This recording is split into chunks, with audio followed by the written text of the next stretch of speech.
my wife loses again. I am undefeated arguing with her. Not really. Yeah, sorry. So here we go. All right, welcome back to HPP, the podcast that covers college basketball in the NBA draft inside and out. I am Rich Harris, and thanks for joining us again. Today, I am joined by the Bay Area Bomber, Drew Barton, the Shot Doctor, Ayad Booney, and Jake Copestick, who is simply known as Cope. Doc Llewellyn, who is simply known as Doc, will join us in a little bit for our NBA playoff preview, and this is our NBA playoff special. But before we do that, gentlemen, I want to ask you, how are you doing today? What's new? What's going on? A lot of transfers. Yes. This is true. It makes Twitter fun. Every time I hop on Twitter, I never know what I'm going to see. Yeah. It makes Twitter interesting, but it's getting a little crazy. I think they said 1 in 5 college NCAA Division I men's basketball players are now in the portal. It's like 20% or something like that. Closing in on 1,500. So when we started talking about the portal 3 weeks ago, so this is our third show that we've been talking about who's doing what in the portal. It was close to 1,100. So that's 400 in 3 weeks. So that's about 133 a week. So about 25 a day. Is that about right? I guess yeah. Actually closer to about 20 a day. So yeah, and it's crazy. Anything else going on? Going off Drew's point, I have verbal commits and portal reports, tweet notifications on, and like my phone just never stops going. It's great, never stops going. But yeah, so I'm trying to find a way to like stay around college basketball. I'm like getting bored. I have all this free time now. It's great. Right. I figure out what to do with it. Well, I can give you plenty of things to do. Seriously. We have a lot we have to do before June 22nd or whatever it is. But all right, so before we get into the NBA playoffs, we're going to open up our college notebook. And as Booney and everyone else alluded to, we had a ton of significant things. We're not talking about everything that happened, but there's a ton of significant things that happened this week. So I kind of have these guys grouped. So I'm going to run over the guys who declared this week and see if you have any comments. Now, of course, these are significant guys who declared.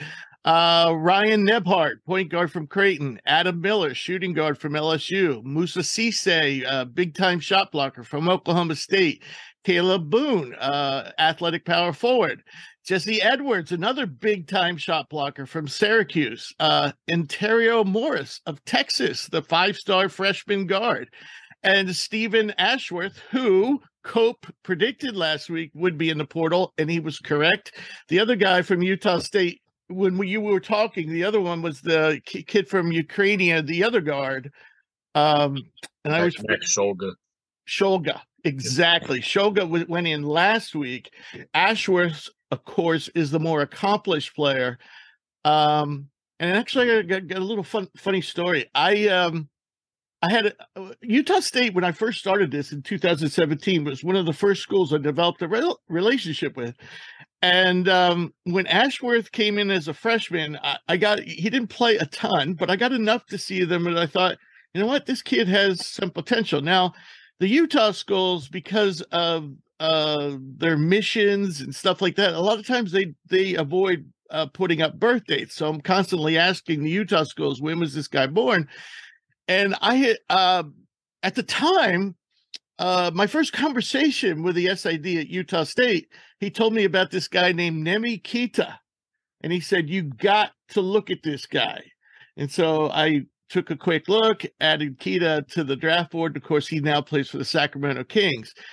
But at the end of the season, I was like, man, you were right. He's something else. And I said, I want to get Stephen Ashworth's birthday. And the guy was actually surprised I was asking, for Ashworth's birthday. And I was like, you know what? I think he's going to be something. And then, of course, they had Sam Merrill at the time, too.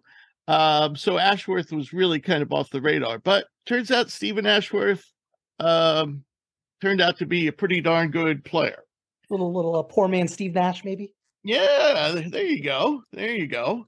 All right. So what do you guys think about this list? I was really surprised to hear about Nebhard, really surprised to hear about Morris. I heard Nebhard's going to go to Arizona. Correct me if I'm wrong. That's the crystal ball prediction. The Tommy Lloyd connection. Lloyd was a big part of recruiting Andrew to the Zags, and so he's really familiar. And with Kerr gone, they've got a need. Yeah, I see. I think that would be an awesome upgraded point guard to get Ryan Nembhard in there. Kylan Boswell played pretty well last year and showed some good things. So to pair them together, I think that would be awesome. I really like Stephen Ashworth, though. I'm telling you, I'm just waiting for VCU to pick him up and for Ryan Odom to recruit him across the country, because if like the way that he wants to play, he wants to shoot a lot of threes, have a facilitator that's not afraid to go against guys that are going to hound him. I think Stephen Ashworth is the perfect point guard to go to VCU and help Ryan Odom start to build immediately and build a contender immediately. If you have an experienced point guard, you don't bring in a freshman, transition's a whole lot smoother. So I think it's coming soon. And he'd be replacing Ace Baldwin too, so that would be crucial. Could you see Ashworth going to Gonzaga, staying out in that area, upgrade from Utah State? And doesn't he seem to fit? I think staying out there, I think going across the country might be like a huge move for him. I think he either goes to VCU or he stays in that western area of the country. Yeah. I'll take him. I would happily take an Ash. I would take him. Obviously, when I saw Nembhard, the first thing as a Zags fan that went up was the Zags connection. But as I read into it, the Arizona pipeline, it makes sense. They need it. It's an upgrade in the market. You wonder why a guy would leave a team that was a possession away from the Final Four that in theory could return everybody. Well, obviously he probably has insider information on if guys are coming back or not. And then he gets a bigger market, bigger brand. I'm sure NIL has some part to play in that. The guy that I really think is a big impact waiting to happen. I mean, the offensive game is not polished, but I'm a big Musa CC guy. I think that he's the type of guy that I tweeted this out. A team's going to get him, and their interior defense is going to be locked and loaded for the next year. This is a guy who's averaging over 2 blocks a game, right around 2 fouls a game. You're not getting a huge offensive threat, but I think this is a guy that can kind of plug and play for any team that needs size, that needs rebounding. I think he could be more of an offensive guy. I mean, he's got good footwork. I mean, and good foot speed for his size. He's very athletic, big. I think he's ready to plug and play. Yeah, I just think he's the type of guy they're going to get, and it's going to alleviate a lot of stress on any team that's looking to upgrade the interior, especially defensively. And it's a guy that's not going to sit there and hijack an offense. I think this is kind of like a plug and play situation for any team that needs a big. What I don't understand is why both Cisse and Boone are leaving Oklahoma State, because Boone actually was one of the hottest players in the country in February. And for those of you not, he's an ultra athletic power forward who can play center and block shots as well. His brother, I don't know, is his brother a twin, Caleb? Or no, he's Caleb. Keelan's his brother. Yeah, are they twins or are they? Yes. Okay. So his brother, his twin, can actually shoot. He's also in the portal. He went to Pacific and now he's back in the portal again. And so I think Caleb has NBA type athleticism. It's just, can he shoot? But what was weird with Oklahoma State, so this guy was on fire and Cisse was hurt, in February, and Boone came on and he started starting and he was just on fire as an interior scorer, shot blocker, rebounder. And then when Cisse came back, Boone's had a falling out somewhere along the line and with the coaching staff, and he was barely playing. So it's not a surprise for me to see him there, but why Cisse too? I mean, Cisse was making good strides on, one of the better defensive teams in the country. By the way, Avery Anderson also, who's dealing with a broken wrist right now, he too is in the portal. What do we make of Ontario Morris though? You would think with Marcus Carr leaving, this is like it's time to shine. Why would you leave Texas? This one surprised me. I scouted Morris in high school a couple of times. He's a Texas native. I actually watched him play him and Keontae George versus Caston Wallace out of Kentucky. I'm really surprised. I thought this would be the perfect time to take over. I'm guessing, maybe he got his feelings a little bit hurt. If you look from like the end of January to the end of the year, his minutes took a pretty sharp decline. He was under 10 minutes or less, like 10 or 11 games to close out the season. I guess he maybe took that as a slight. I just thought that this was the perfect fit. You play under a year under some veteran guys. The team makes a run. You get that experience. He was still, he's still playing. Like he was getting into games. He got into all the tournament games. He saw some action. He made some impact plays in during the tournament. Yeah, I don't know. This one really surprises me. I'm wondering if this is a situation where he's going to ultimately maybe end up at Texas, or maybe he's just trying to flex some lever. I don't know. This one and the Nemhard one were two that really caught me off guard. I thought the fit for next year was perfect. Right. Now, of course, Tyrese Hunter is also there, but he's been an early entry in the draft, but I don't see him getting positive feedback enough to keep him in the draft. So I would think they would form one of the more explosive backcourts in college basketball. So that's a shame. So before we move on to the guys who commit, there is one other guy that I heard from a member of, actually a very close friend of the family of Josiah Jordan James, who was at Madison Square Garden during the NCAA tournament. And he told my source that a family member, a close family member, told my source that Josiah Jordan James was transferring. Now, of course, this didn't shock me because, coming in as a 5-star, touted as a big point guard. He's never really had the opportunity to play the point guard at Tennessee. He's never really, a lot of Tennessee players come in with good reputations. They develop into great defensive players, but they never really get to develop their offensive game. So I could see him being frustrated. Of course, he's also had a number of injury issues. So have slowed him down, but I could definitely, Tennessee is one of those programs where, you get a logjam of talent and, they play methodical style of ball and, they score in the 50s and 60s. And he's never really been given the chance to, to run the point guard. Even when Ziegler got hurt, they didn't do that. They used, who'd they use? He's not a freshman, but he's I'll tell you in a sec. They used was it Meshack? Yeah, Meshack. So yeah, I could understand why he would be frustrated. But just to be clear, I did try to confirm with the player himself. He's never returned my text. So that's where that stands. But just be aware that good chance Josiah Jordan James is on the move. So now there's one more guy who jumped in today, Rich, who I think could be interesting too, actually, out of Syracuse, Edwards. Oh, yeah, I got him on the is he on the list? Yeah. Totally didn't see him on there.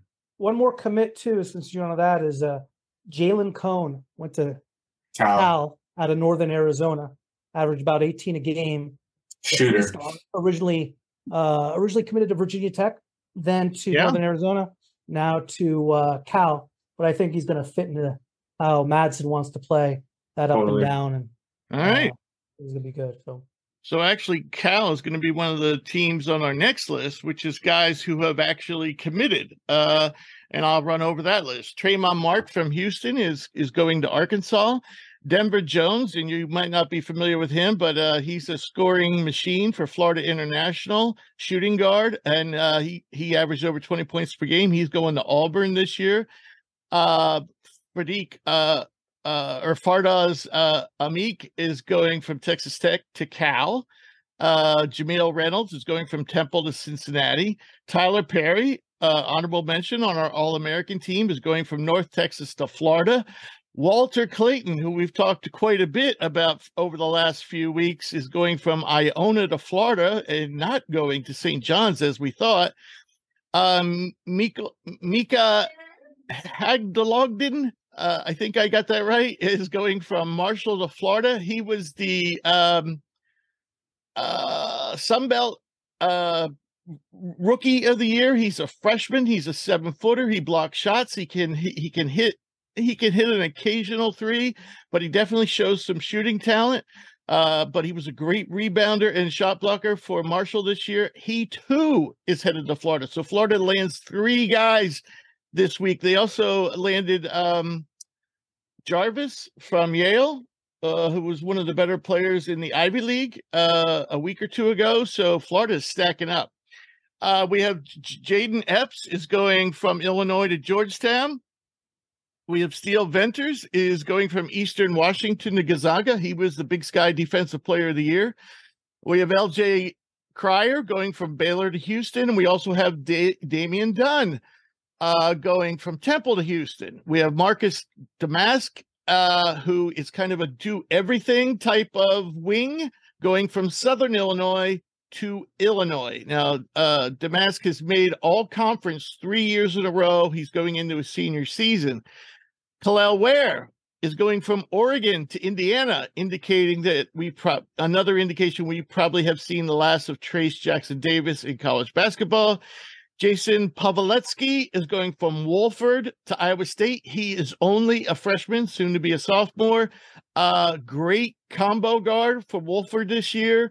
Iowa State needs it because they're losing just about everybody. Jamison Battle, big land by Ohio State, going from Minnesota to Ohio State. Battle's been bothered by injuries, especially this past season, but this guy is a scorer, pure scorer.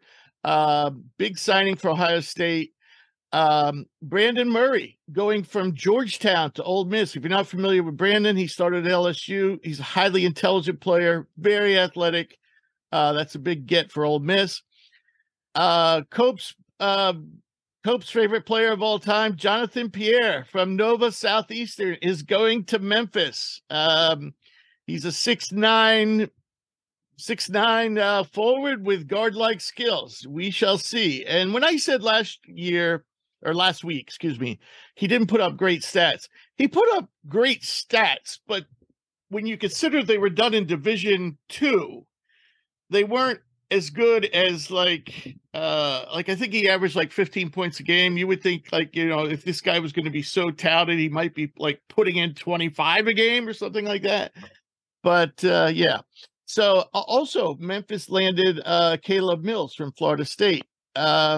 Speaking of Caleb Love goes from North Carolina to Michigan. The other big Iona player, Nelly Jr. Joseph, goes from Iona to Mexico to coach with Patino Jr.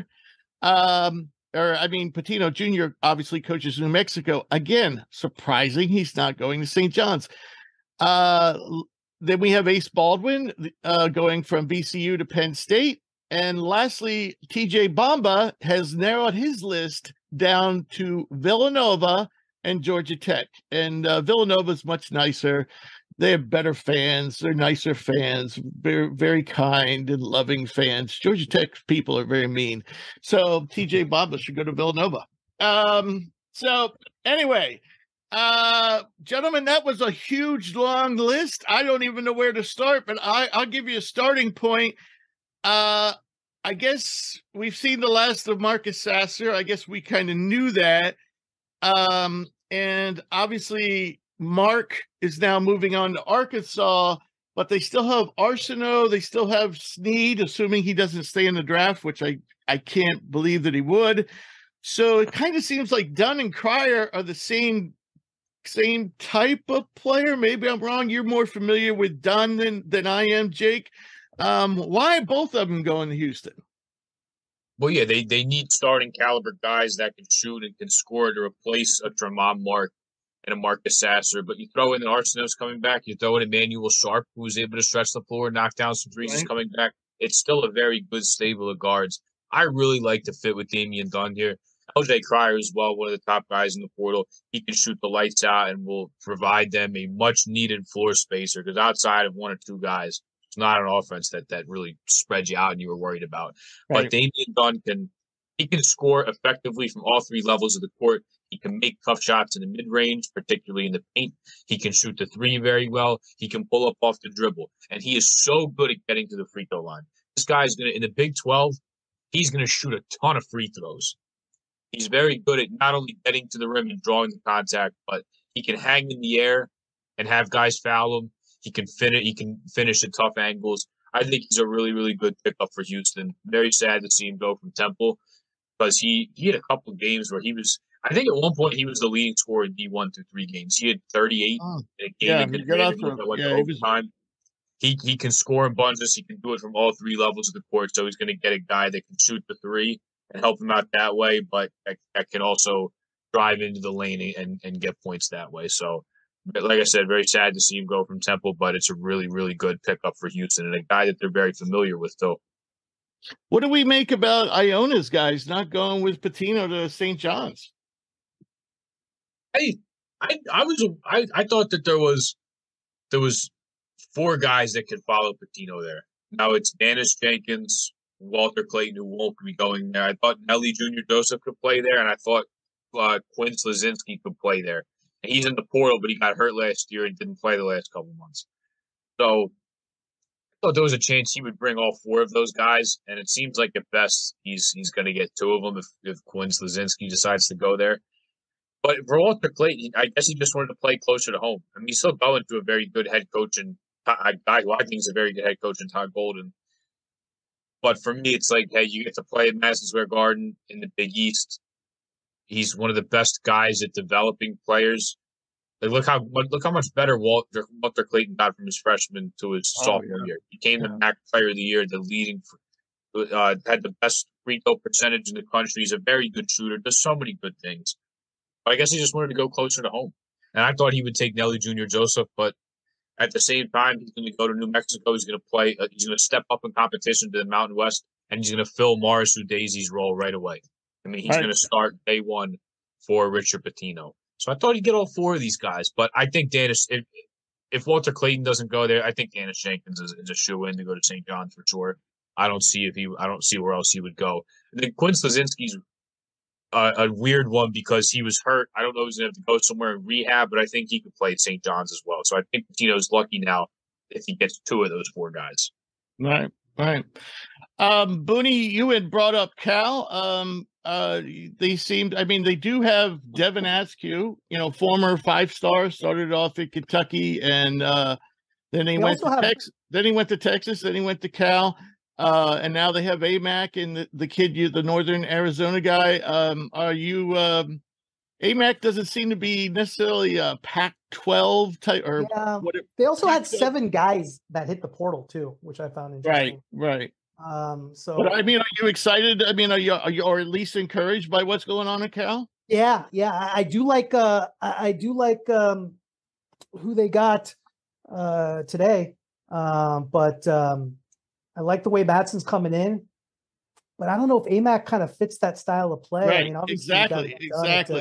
He of course he's a former Utah Valley guy. So the whole thing. Yeah. I have a question for you guys. Do you think a lot of these transfers hitting the portal, say Hunter Dickinson, for example, is a power play, kind of using for leverage, like, hey, fork up a few more bucks of nil? Perhaps. I think that's probably done. Absolutely, without a doubt. Yeah, I think that's what Drew was indicating maybe with Morris, that maybe Morris was doing that. We have seen guys that enter the portal and stay at their own school. So sure. Booney, I wanted to ask you a guy I know you're familiar with, and that's Khalil Ware. What do you make of him going to Oregon, to Indiana? Of course, the knock on him has been inconsistency, effort.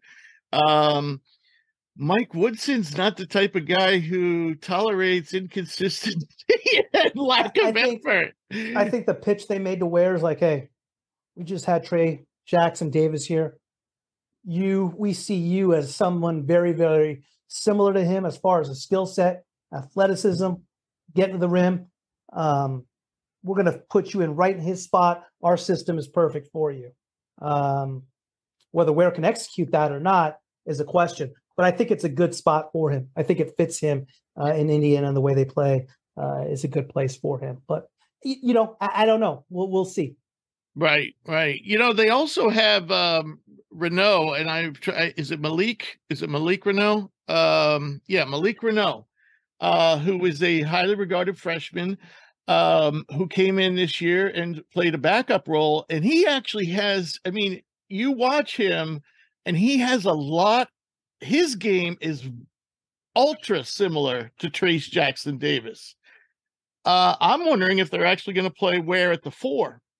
But what I'm more concerned about and more interested in is, he's going to a coach who's pretty, not tolerant of lack of effort, interesting.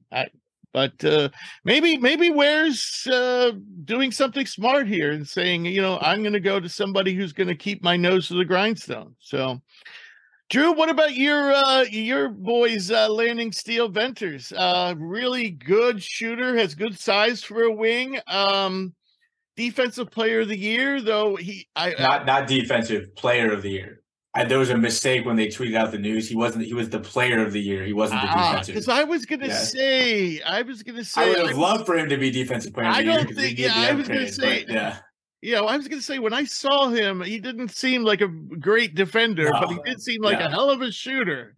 Yeah. I love the move. I think it's perfect timing Strother declared for the draft. Shooting's obviously going to be the number one thing that we're losing with him leaving. You get a guy who can shoot at just as good of a clip.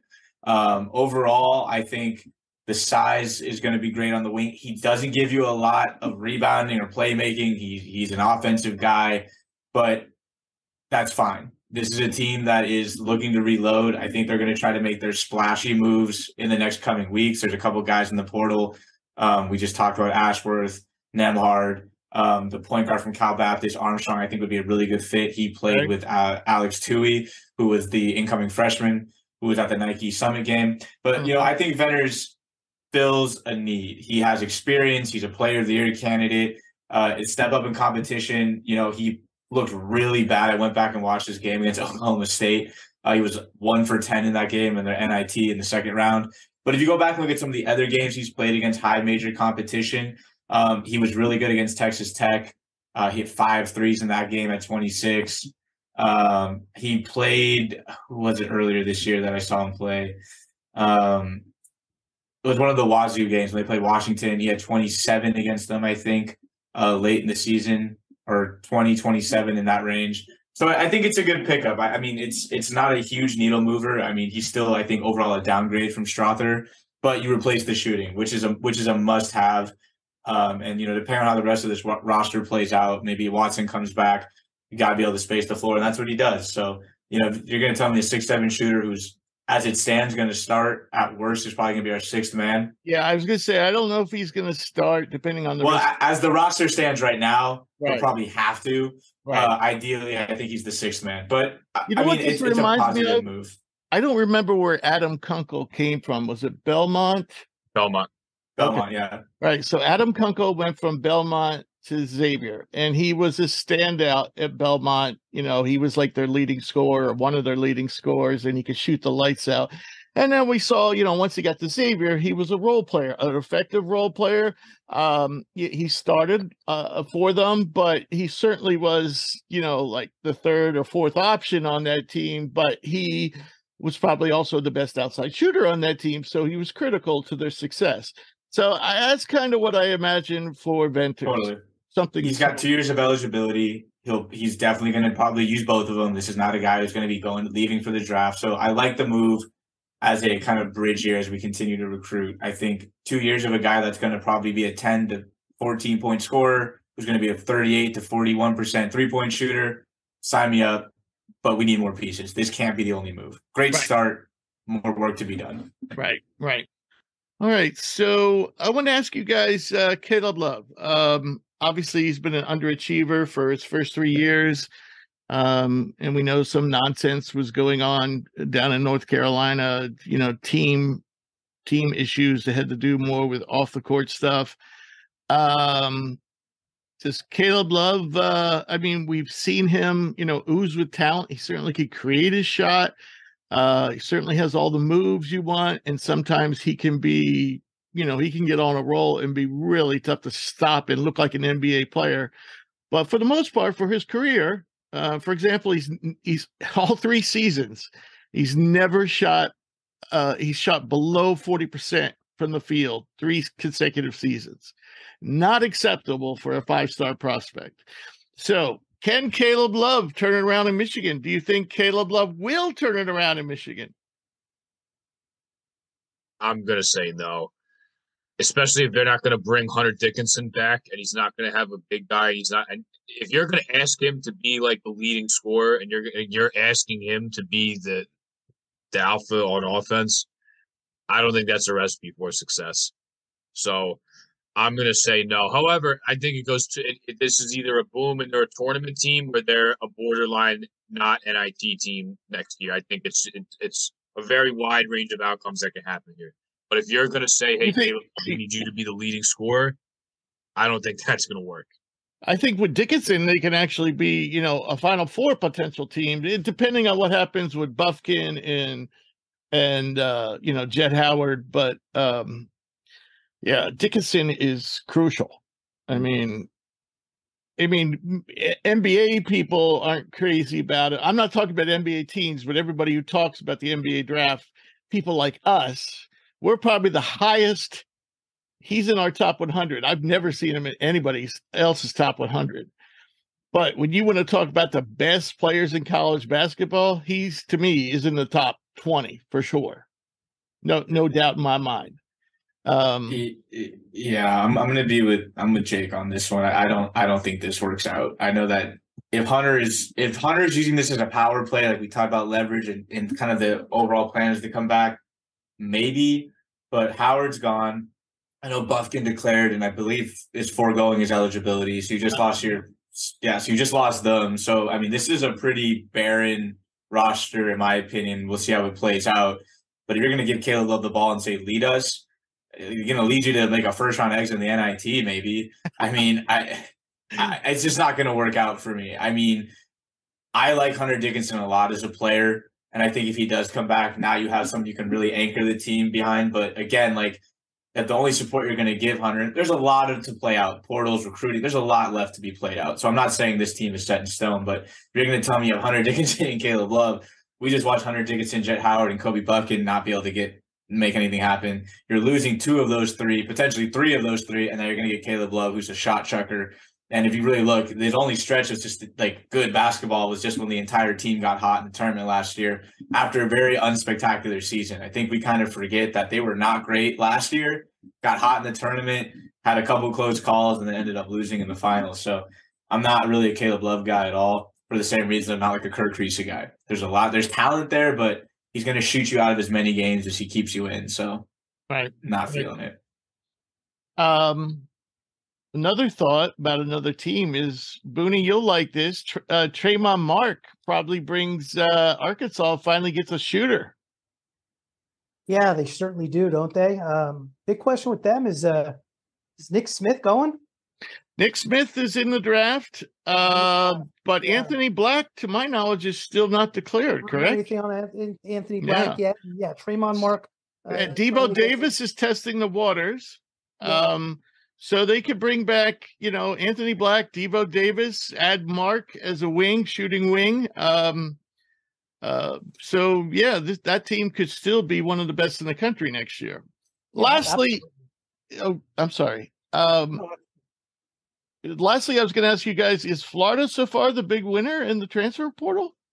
I just want to point out, I don't think Tyler Perry's committed yet. I know he took a visit to Florida, but I'm pretty sure I don't think he's officially committed there yet. Yeah, I was going to say, like, I was looking at it right now, and I think he's got a picture of him in like taking a visit there, but it says hashtag not committed. Yeah. Well, that's a good catch, Jake. So we will hold off on declaring Florida the early leader in the transfer portal sweepstakes. So maybe Houston's the winner so far. I think so. And they made quick work of it too. I mean, even before Tremont Mark had announced where he was going there, he had the replacements. Right. Yeah. So, and they might. I gotta see who they're bringing in. They might not be done. Maybe they want to add another big. If they're losing Darius Walker, yeah, I would think so. Cheney's gone. I would think maybe a big is maybe the last piece. A shot blocking big too, because really their power forwards can rebound, but they're not the greatest of shot blockers. And neither of them are great offensively either. So they could use somebody who's actually can block shots and score in some ways, preferably on the inside. Yeah. All right. So now let's moving on to the coaching moves. Jake, I was going to ask you, Danny Sprinkle moves on to Utah State. Wanted to get your thoughts on that and wanted to hear what everybody thinks about Dusty May signing a 10-year extension with Florida Atlantic. So we'll start off with Danny Sprinkle. Go ahead, Jake. I think this is the perfect move for him. I was hearing rumors that maybe he was a guy at Cal, potentially, but why would you want to go there when you don't have any experience at a high major? You're going to go to a Power 5 conference where you don't really have any resources, where stuff really isn't in your favor. When you're Danny Sprinkle, you can still stay on the West Coast. You can move up to a good mid-major conference in the Mountain West. You can go to Utah State, a program that's been very good the last couple of years, had some success in the tournament, had two really good coaches before him in Ryan Odom and Craig Smith.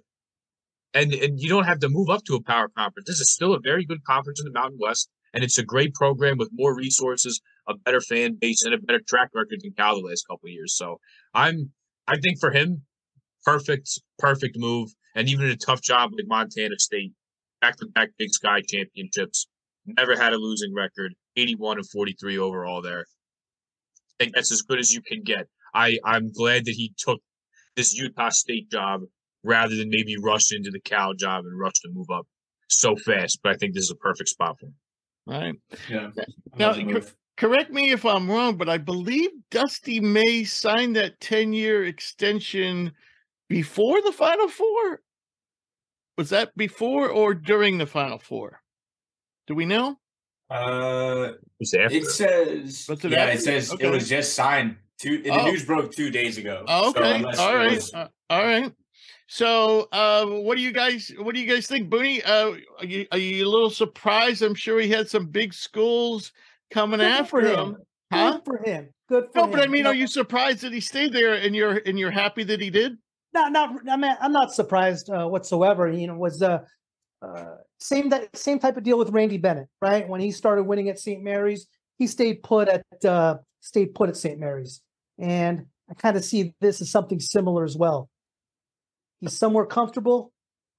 The grass is always greener on the other side until you get there, right? And I like what he's doing. Yeah, and I like the example he's setting. And I hope he turns Florida Atlantic into something that all ready to build off. So I like what he did. I'm not surprised. It's refreshingly good. Yeah. I'm happy to see it too. Moving on, Jake, you went to another presser today. You went to one last week for Temple's introduction of their new head coach, and today you went one for about the Big Five. So you're going to have to fill us in. Big Five. Some people don't even understand what that is. So you might want to just give them a quick rundown. I wonder if Drew, for example, I wonder if he knows what the Big Five is. Do you? Nope. I won't even lie. I wanted to ask the West Coast guys. Yeah, I'm not gonna lie. I'm reading through it here. You don't know what it is either, Booney? Wow. I could lie and tell you something. Wow. Yeah, I'm not gonna lie. I'm not gonna out my All right, go, Jake. Tell them about the Big Five and let them know what was transpired today. So the Big Five is kind of it's it's not really like a preseason tournament or anything like that, but you have 5 schools in Philadelphia that are in about a 10-mile radius of each other. You have Villanova, Temple, LaSalle, St. Joseph's, and the University of Pennsylvania in the Ivy League in University City. So all these teams, what they did since the 50s, these athletic directors got together, said, we're going to play each other round robin style, and whoever has the best record at the end of the year is going to be like the city champion.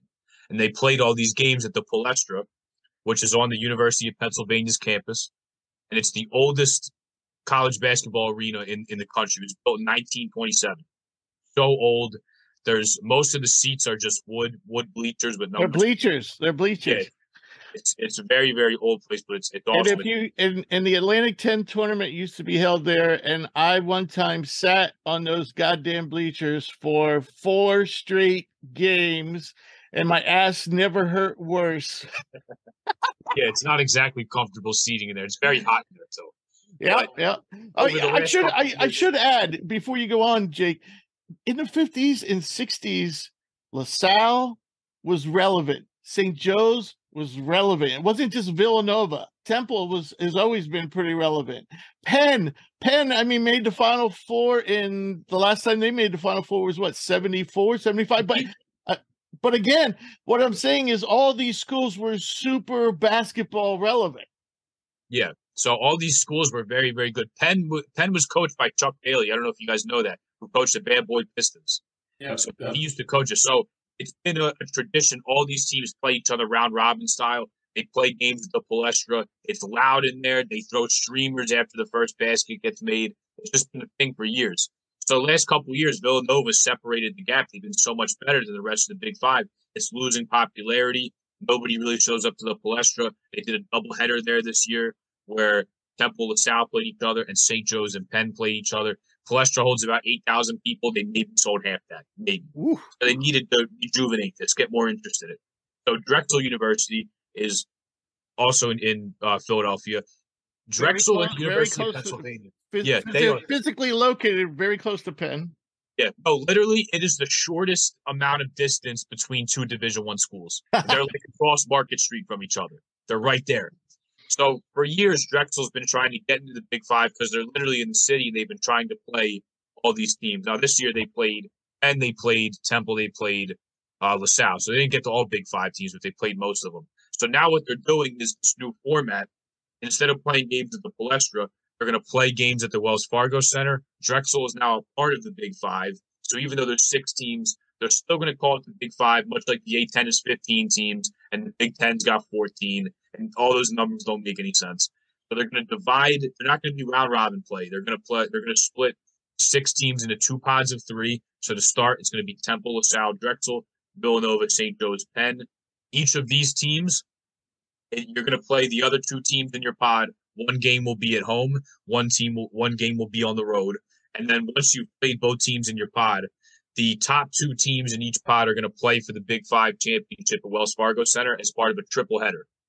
So the 3rd and the 5th place games are also going to take place on the same day, Saturday, December 2nd. It's going to be a triple header at the Wells Fargo Center. So I went for the press conference today. They unveiled the new format. They welcomed Drexel into it. They had all the Big Five coaches sit up on a podium. They played the Drexel fight song. Zach Spiker, who's the coach of Drexel, walked up there. They officially introduced him to the Big Five. So it's more like a tournament style now, not round robin. But at one time, this was probably like the best tradition, so to speak, that kind of thing going on in college basketball. I mean, everybody in the city would clear their schedule. They'd go to these doubleheaders. All these teams were good. LaSalle won a championship in the 50s and made a Final Four and lost to Magic Johnson's team, Michigan State team. Temple under John Chaney made a couple Elite Eights. We know what Villanova's done. They've got 3 championships. And then at one point in 2004, Phil Martelli won Coach of the Year at St. Joe's, and they got to the Elite Eight. Right. So at one point, a very storied kind of rivalry and tradition in Philadelphia just kind of fell off because these teams aren't very good. This is what their proposed solution is to regain interest, especially with the younger fan base, and continue the Big Five tradition and keep it going for many years. So, Jake, do we have a date next December 2nd? Say it again. Do we have a date? Can we make a date, you and I, December 2nd? Well, you better apply for a media pass. We can go to dinner after or something, but I'm getting. All right. I'm going all, and guess what, Rich? You can sit there for 4 hours in the nice padded seats, and your ass won't hurt that bad. By the way, Drexel has a pro prospect on our board. Amari Williams, their center. So but that's great news. Great news for the Big Five. If you're a Philly fan, if you're from the Philly area or East Coast, I mean, everybody knows about the Big Five here, and it's just kind of dwindled into oblivion, but hopefully we can bring it back. All right. So next topic in the college notebook is Portsmouth started today. The Portsmouth Invitational, which traditionally goes out to graduating seniors, but now a senior doesn't necessarily have to leave college and one of the things I've been researching this week is there are some 4-year seniors there.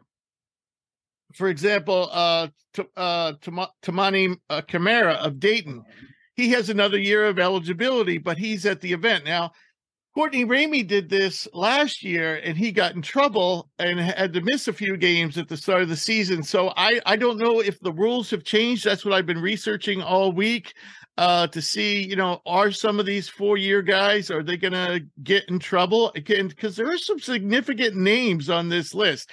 I will name, first of all, I'll go over some and I'll point out who has the potential to come back. One of them is Tiger Campbell. He could come back to UCLA. He is there. Jake Stevens, who was on our show, he is there. He's a 5th-year guy. Justice Suing of Ohio State is there. He might be on the show in the very near future. Darius McGee of Liberty's 5-year guy. He's gone. He's there. Hunter Tyson of Clemson should have been in consideration for ACC Player of the Year. He is there. DeAndre Williams of Memphis, another 5-year guy. Who else do we have? Kendrick Davis of Memphis, 5-year guy. Sir Jabari Rice of Texas is there. He's a 5-year guy. Damian Baugh, 4-year guy from TCU. He is there. Desmond Cambridge of Arizona State, 5-year guy. He's there. Nate Laszewski's been on the show. 5-year guy from Notre Dame is there. Demoy Hodge of Missouri, one of the better shooters in the country. 5-year guy is there. Cam Shelton, who was just on the show last week, is there. And JT Shoemate, who was on the show earlier this year, is there. They are both 5-year guys. Yuri Collins of St. Louis, the nation's leader in assists, is only a 4-year guy. He is there. I guess I don't have to keep on saying is there. And let's see who else we got. There's 64, I believe, in total. Tyree Appleby, 5-year guy. Manny Bates, 4-year guy. Bates with Butler, of course, Appleby with Wake Forest. Dane Goodwin's been on the show. Notre Dame, he's a 5-year guy. Tavian Kinsey, Marshall, made honorable mention for All-American team, 5-year guy. Jaquel Joyner, NC State, I believe Joyner is a 4th-year guy. Not sure. Caleb McConnell, last year's Big Ten Defensive Player of the Year, 5th-year guy from Rutgers.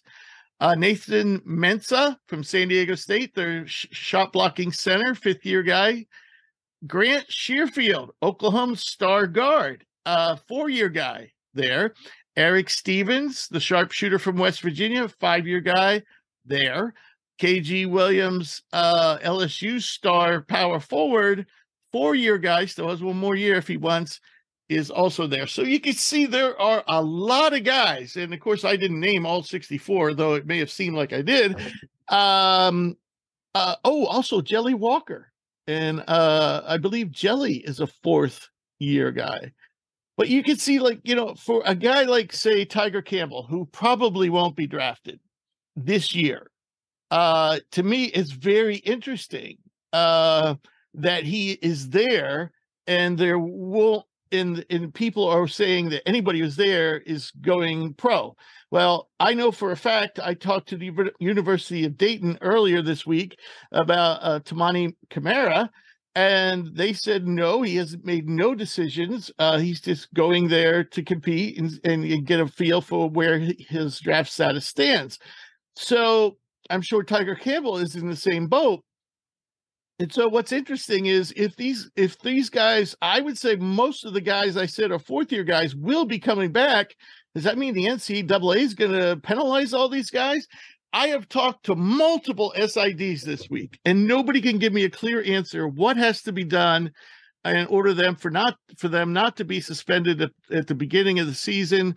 What steps need to be taken? So though I have, and Dayton didn't even seem to be aware that Camara could be facing some kind of penalty if he came back. So it's really weird. But yeah, a lot of talent. They will be there for the next 3 days, competing, doing tests and measurements, and we'll get some of the results from there and talk about them next week.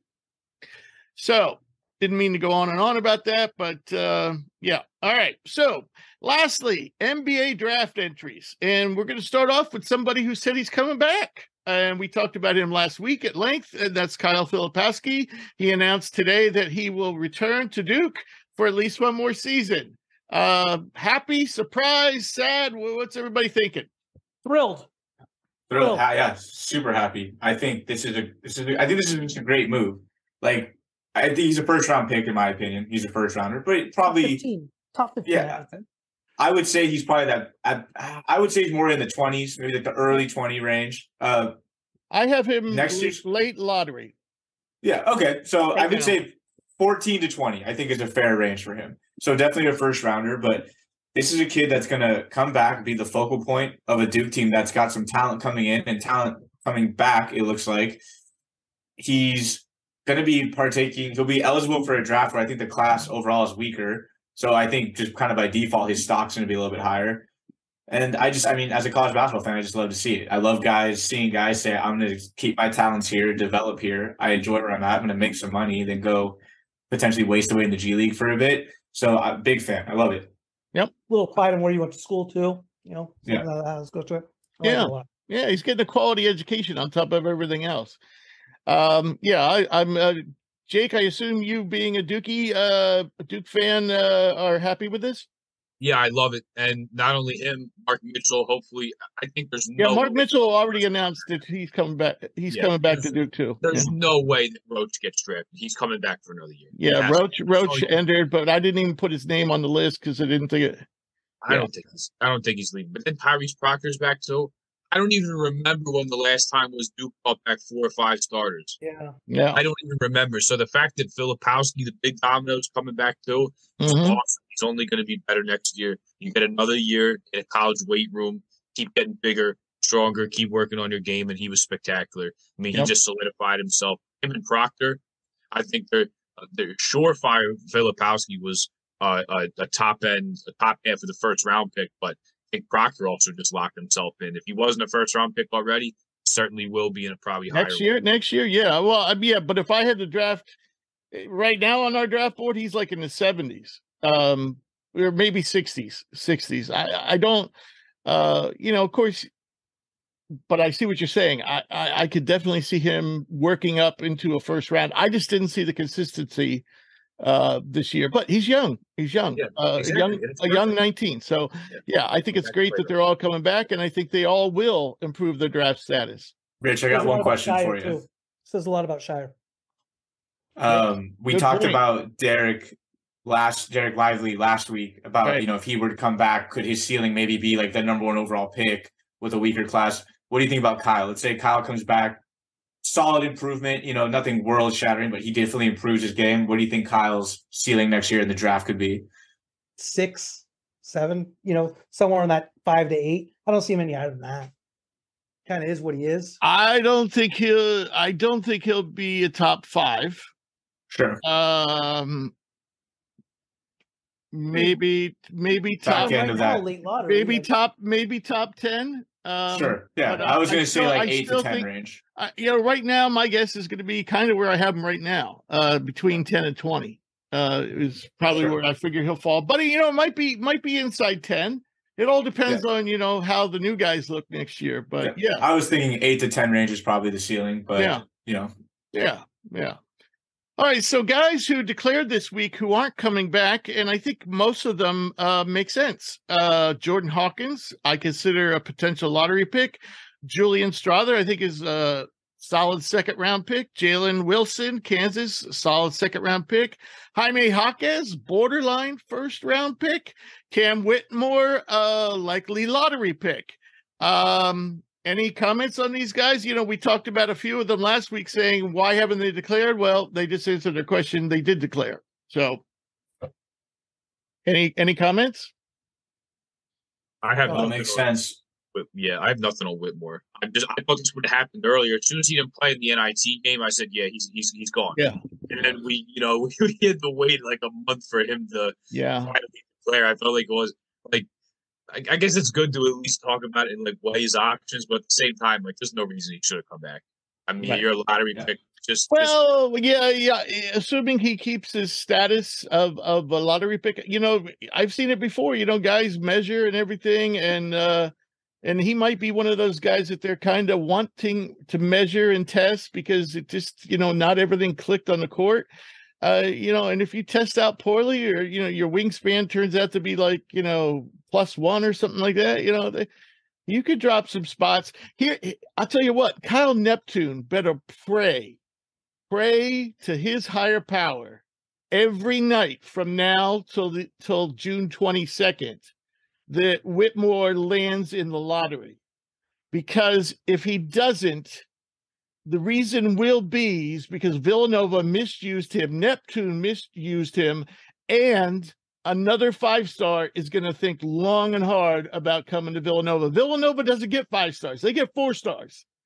And they will not, the way Whitmore was misused this year could really, really hurt Villanova's program if he falls out of the lottery for some reason.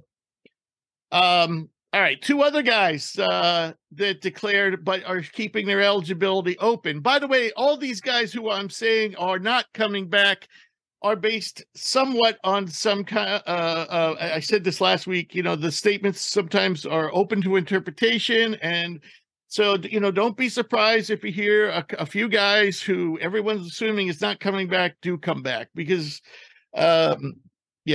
nothing's quite written in stone until you sign with whatever agent.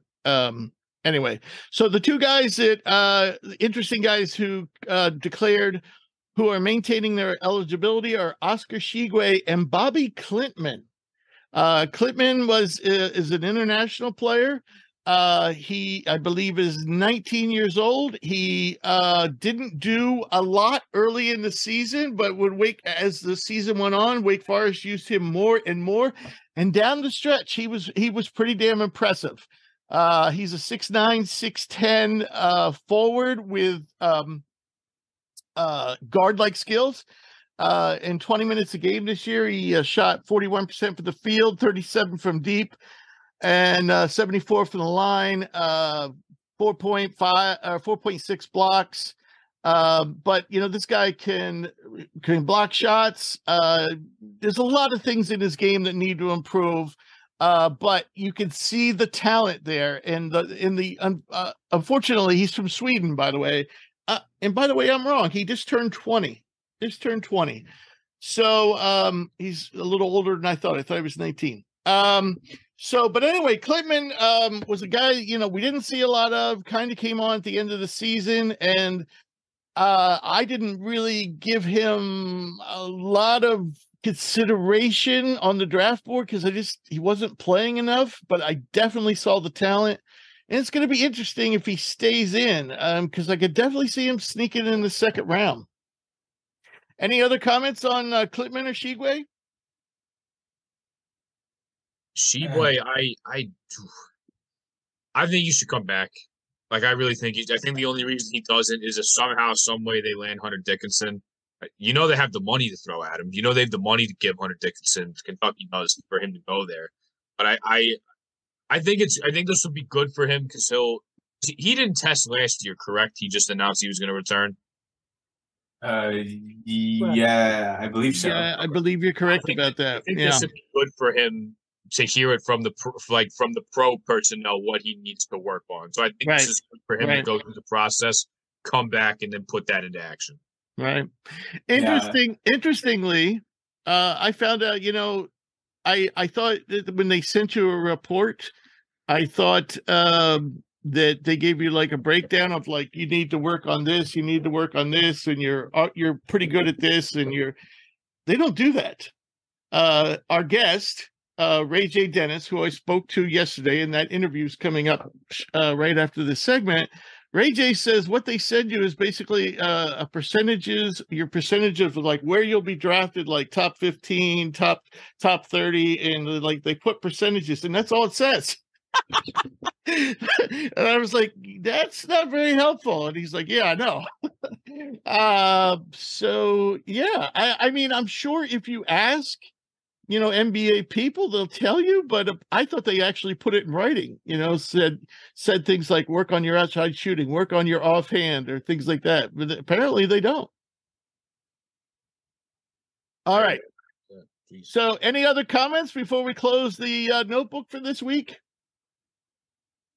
All right, so it's time to bring on our guest. Well, actually, as I said, I interviewed him yesterday, but we'll roll that segment of me interviewing Toledo's lead guard, RayJ Dennis, who is also an early entry, maintaining his eligibility for this 2023 NBA draft. Today's special guest is Toledo senior point guard RayJ Dennis, the reigning Mid-American Conference Player of the Year. RayJ finished in the top 10 of the MAC for points per game at 19.6, assists per game 5.8, steals per game 1.5, field goal percentage 49, player efficiency rating, win shares, and plus minus. He also led the MAC with 742 points produced, which was the fifth highest total in the nation. Welcome to the show, RayJ. Thanks for coming on. Thank you. Thank you for having me. Yeah, sure. It's great. So the last time I saw you play was about a month ago in the NIT loss to Michigan. What have you been up to since then? Did you watch any March Madness, or did you spend most of your free time just listening to the show? No, but yeah, so it was a great season, and you spend a little time reflecting on the season. So I took a week or two off and just got off of my feet and just let my body recover and everything. And then I decided to enter my name into the draft while remaining my eligibility. And so I just been working out and getting better and trying to get ready to play against pros. Right. Are you working out on campus, or are you working out with a specific trainer or friends, former pros? I'm working out right now with a specific trainer actually back home. Okay. And that is in Arizona, I believe? No, back home for me is Plainfield, Illinois. Right, Illinois. Right. Sorry. Right. So reigning MAC Player of the Year. How's that sound? Sounds good. Not many expected you to be in that position. I think most people were picking Sincere Carey, or maybe even your teammate JT Shoemate, or who am I missing? The guard from Akron, guys like Amani Bates. Right. Bates. I forgot about him. But you did it. You had a great season, a career year. You especially made big strides as a shooter and a passer. You made a career high 37% from deep, and you had, I don't know if you know this, you had a stellar assist turnover ratio of 2.91. That's like off the charts. I mean, for someone who handled the ball as much as you did. So what clicked this year? What allowed you to make such big strides? Just the work in the summer. Put a lot of work in, a lot of work with my team, just a lot of unseen hours. And so when the season comes around, you trust in your work and your abilities, and you just go out there and play free mind. Right. And what do you think? Where do you think you made the most improvements?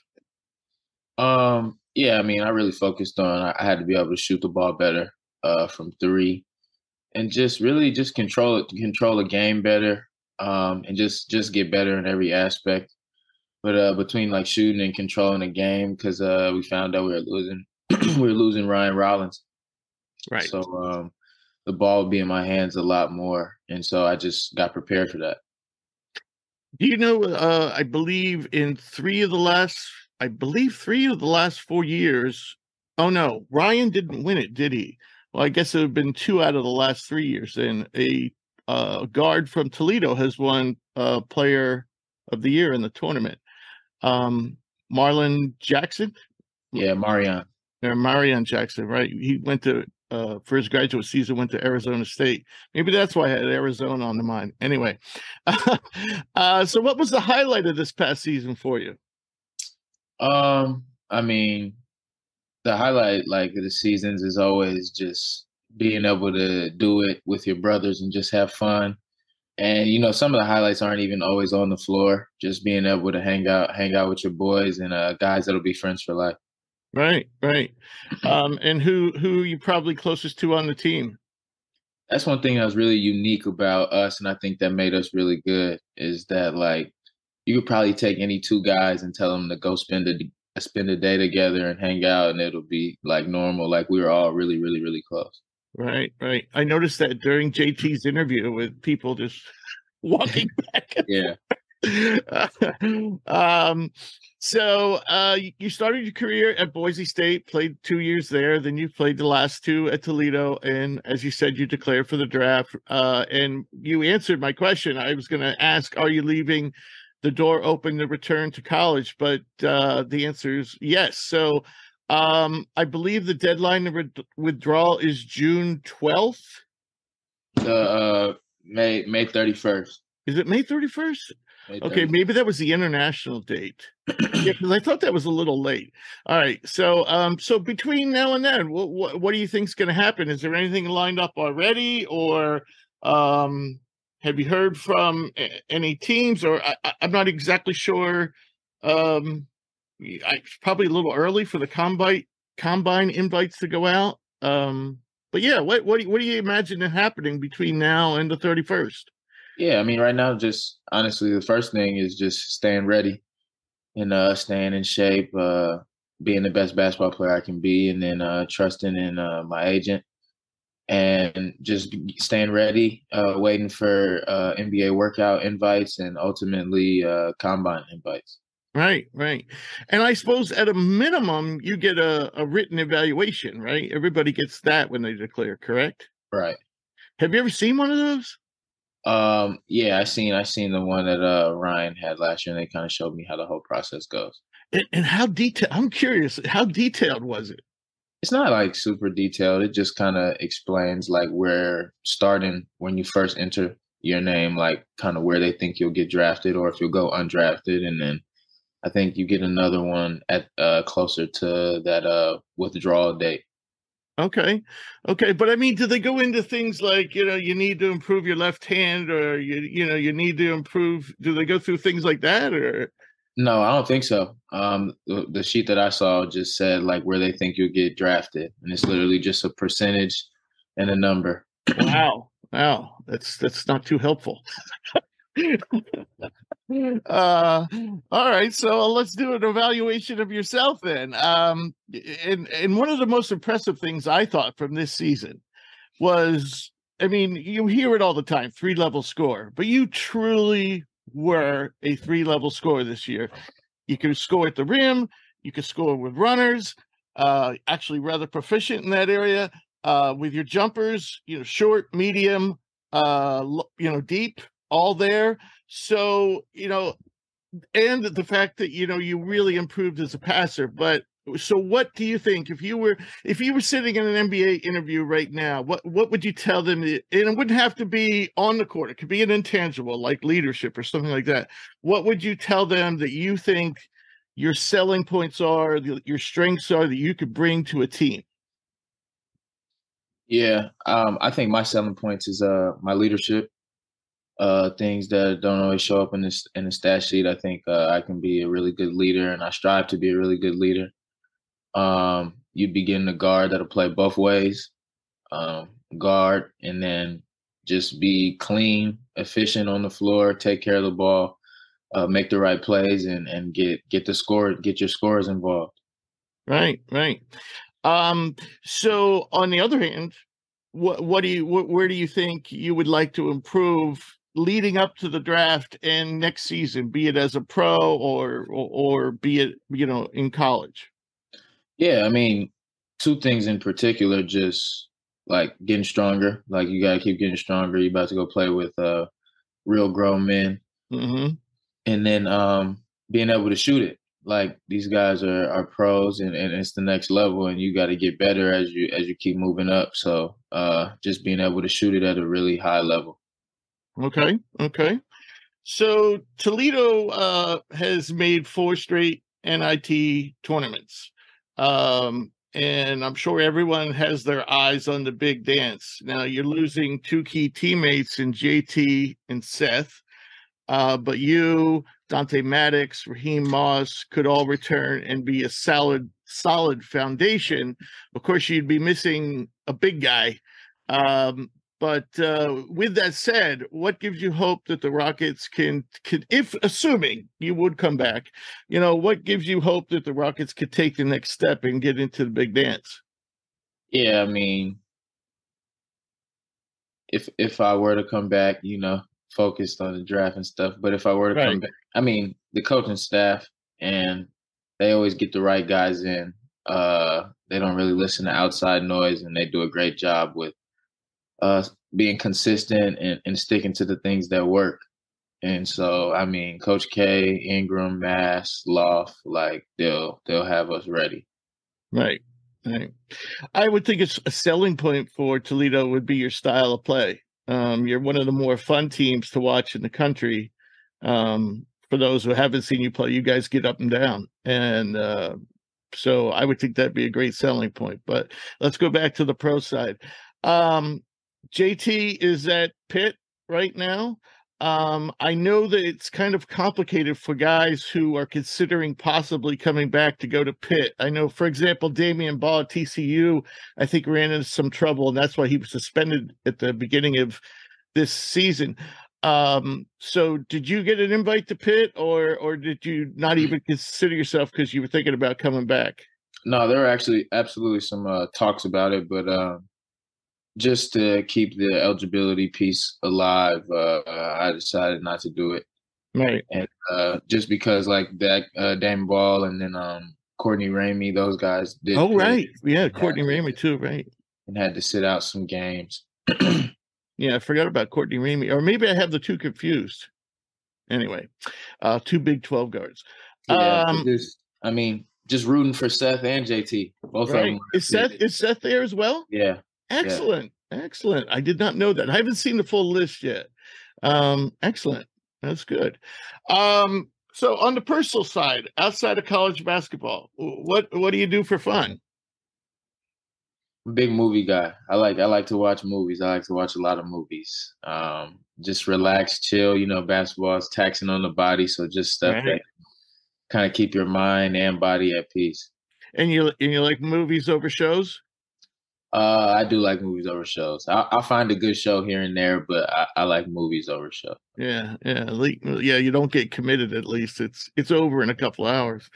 So, are you excited as a fan? Are you excited about the NBA playoffs? Are you a Cavs fan or a Bulls fan or somebody else?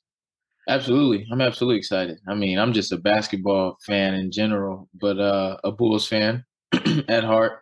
Right. So they put some wins together here to finish the year off and going into the play-in confident. So I'm excited to see it. Yeah. They've had some unluckiness with Ball's injury for 2 years in a row, which is a shame because it'd be nice to see those guys gel as a group. So this is you're going to be a part of our NBA playoff special. So I may as well ask you: do you have any predictions on who's going to win the NBA title? I'm a Bulls fan and a Warriors fan, so if I had to say the NBA title, I'm gonna say the Warriors again. Right. Yeah, so many teams this year are just haven't really played together for much of the season. So the Warriors the Warriors have just about as good a chance as anyone. So are you're going to be based in Illinois well, I guess that's actually the place to be because the combines are in Illinois. So you'll be training there until you finally make your decision?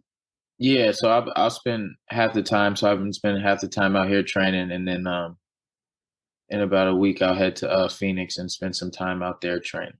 Maybe that's where maybe Steve told me he mentioned something. That's where I got Arizona from. Okay.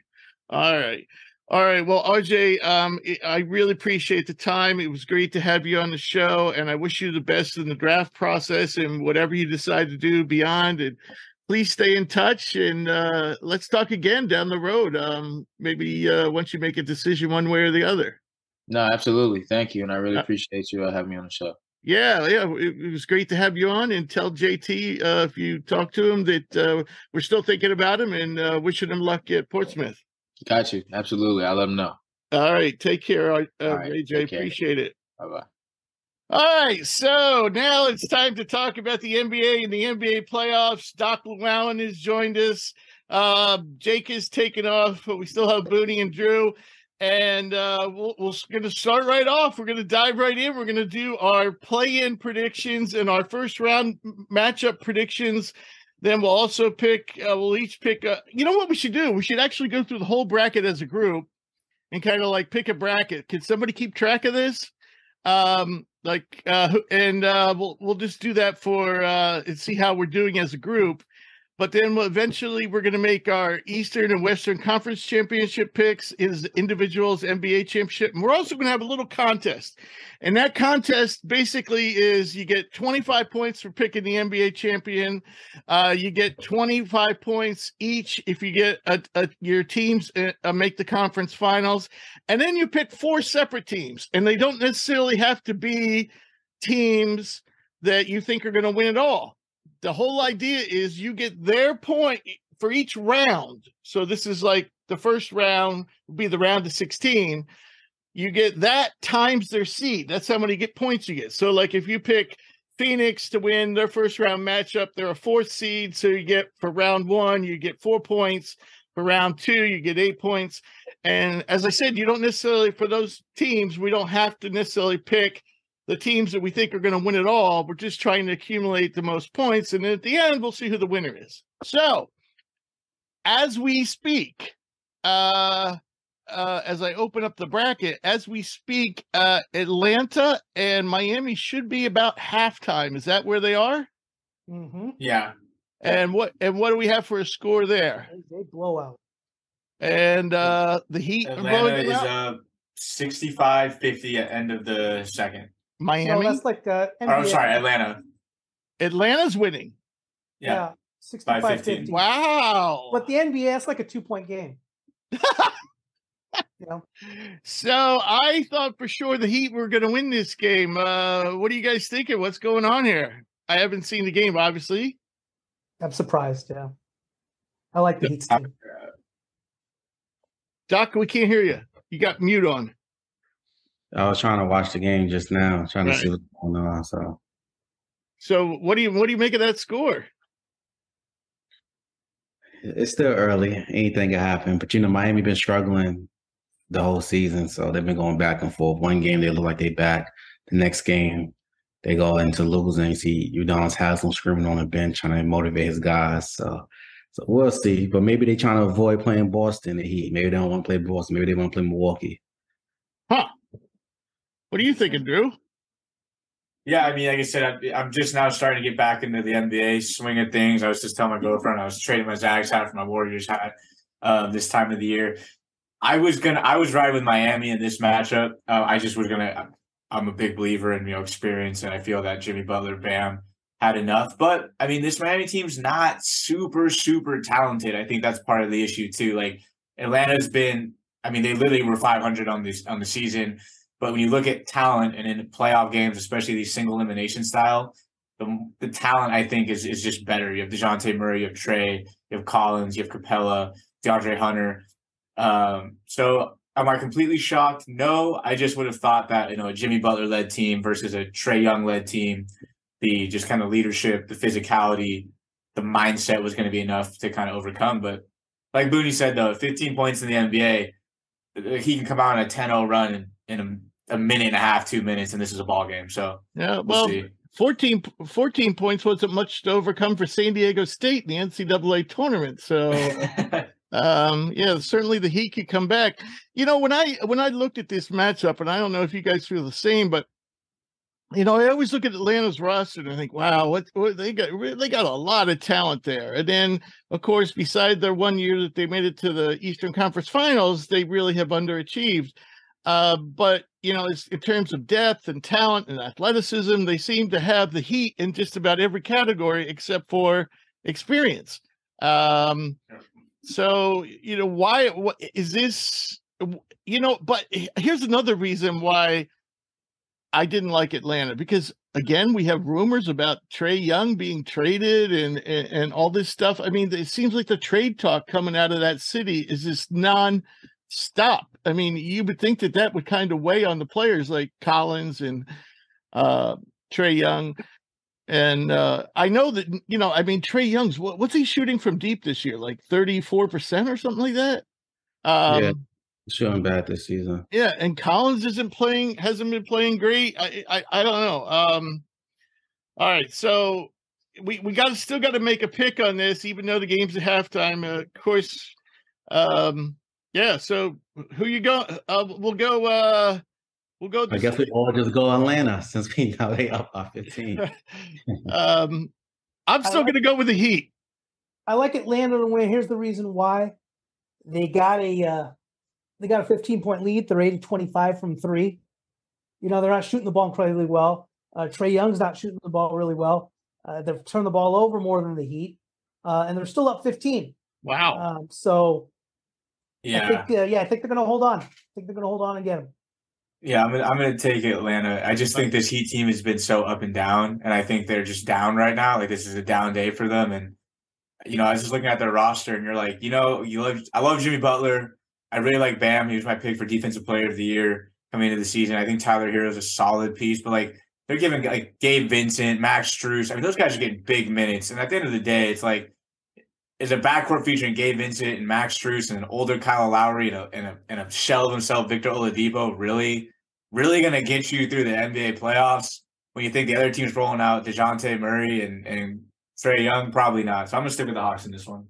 All right. That all makes sense to me. Yeah, it's amazing when you look at the Heat's roster, how many guys, none of those guys were really high on our draft board. The ones that have been drafted since we started doing this in 2017. Yeah, it's just amazing the guys that they but a lot of those guys too, have been like 1 year wonders, like the kid from Michigan who I was shocked was even on an NBA roster, Duncan Robinson, Yeah, complete fall off.